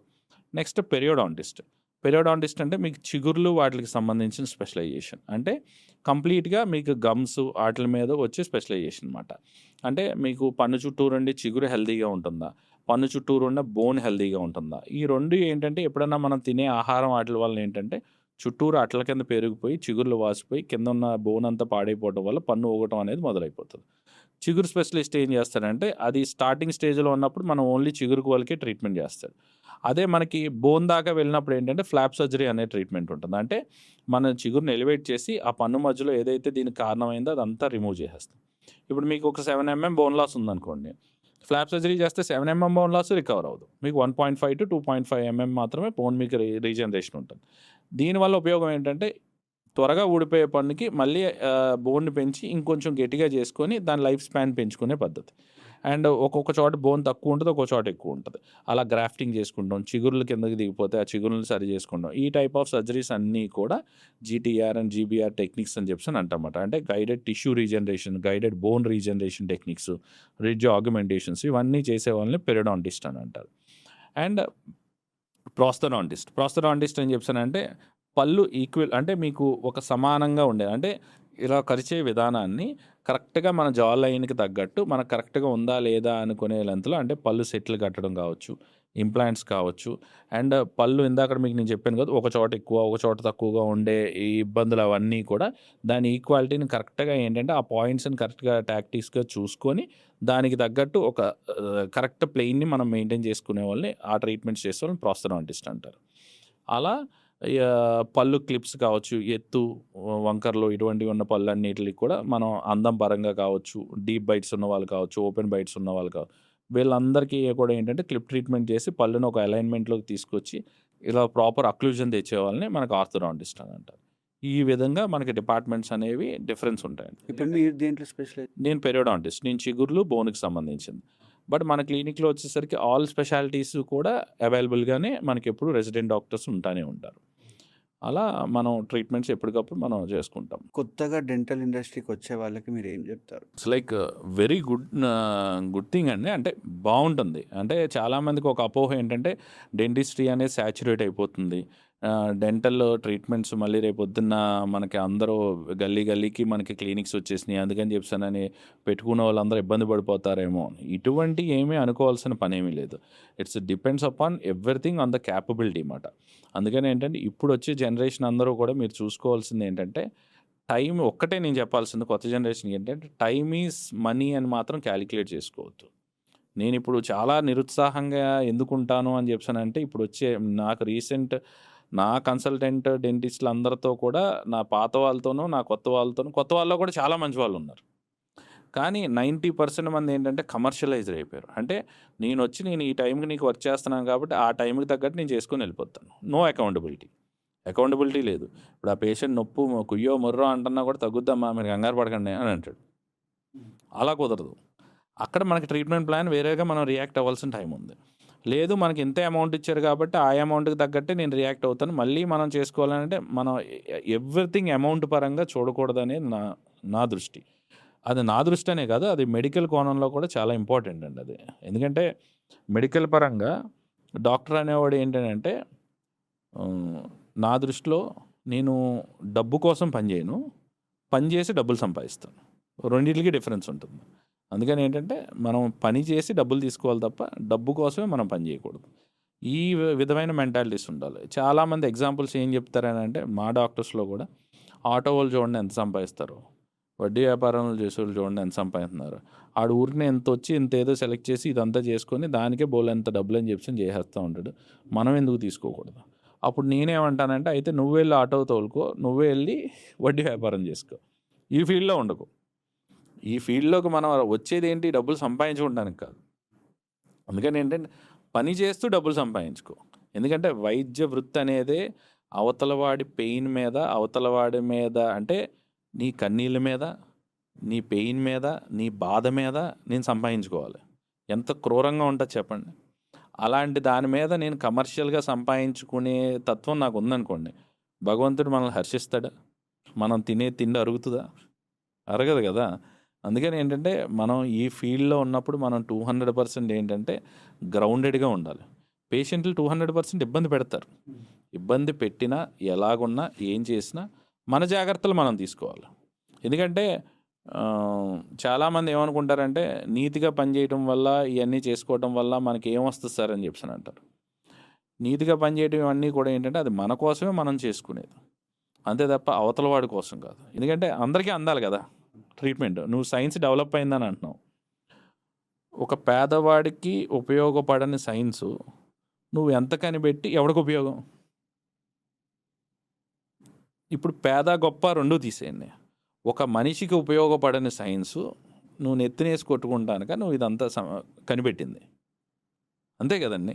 సైన్స్ అనేది నువ్వు ఎందుకు ఈజీ ఆఫ్ డూయింగ్ కోసం నువ్వు చేసుకున్నావు. అంటే నువ్వే ఈ ప్రకృతిని పాడు చేసుకొని, నువ్వే జబ్బులు తెచ్చుకొని, నువ్వే కనిపెట్టేసుకొని, నువ్వే గొప్పగా ఫీల్ అయిపోయి ఇదంతా నేనే డెవలప్ చేశాననే ఒక భ్రమలో మనం బతుకుతున్నాం. ఆ భ్రమ ఆఫ్ సైంటిఫిక్ నాలెడ్జ్ ఇదంతా. ఇప్పుడు ఇంత సైన్స్ ఉందండి, ఇంతమంది సైంటిస్టులు ఉన్నారు, ఈ ఎంఆర్ఐ స్కాన్లు చూడండి, ఇవన్నీ చూడండి. ముందు క్యాన్సర్ రాకుండా చూడరా, తర్వాత ఎంఆర్ఐ స్కాన్ గురించి తర్వాత. అంతే కదా. మనం ప్రకృతిని పాడు చేసుకొని, మనం తప్పుగా తిని, మనం అన్నీ తప్పుగా చేసుకొని ఈరోజు మనం సైంటిఫిక్గా ఇంత డెవలప్ అవుతున్నాను. ఎంత డెవలప్ అవుతున్నావు? నువ్వు నాశనం అయిపోతున్నావు కానీ దీంట్లో డెవలప్మెంట్ ఎక్కడ ఉంది? మొన్న మీతో పాడ్కాస్ట్ చేసిన తల్లి ఒక ఆయన చేశారు, ఎర్త్ గురించి వాటి గురించి కూడా చెప్పారు ఆయన. ఆయన కూడా ఆయన చెప్పిన వాటిలో ఎంత వ్యాలిడ్ పాయింట్స్ ఉన్నాయి ఏంటంటే మనం పాడు చేసుకొని మనం బాగు చేసేసుకొని దాంట్లో ఇదే ఉంది. నేను ఇక్కడ ఉమ్మాను కదా అని నేను క్లీన్ చేసుకున్నా. అసలు నువ్వు ఉమ్మటం ఎందుకురా అని అనాలి ఫస్ట్. పొరపాటున ఉమ్మటం వేరు. అంతేగాని నువ్వు కాన్షియస్గా తప్పు చేసేసి దాన్ని రికవర్ చేసుకుంటాక మనం కనిపెట్టి ఇవన్నీ చేయకూడదు. Any suggestion to me and my team? మీకు నేను ప్రత్యేకంగా చెప్పేది ఏంటంటే రూట్ లెవెల్స్లోకి వెళ్ళండి, మన రూట్స్లోకి వెళ్ళండి. వెళ్ళి మనిషి ఎంత ఆనందంగా జీవించొచ్చో మీరు చూపించండి. అంటే నేను గొప్పగా కోరుకునేది కూడా అదే.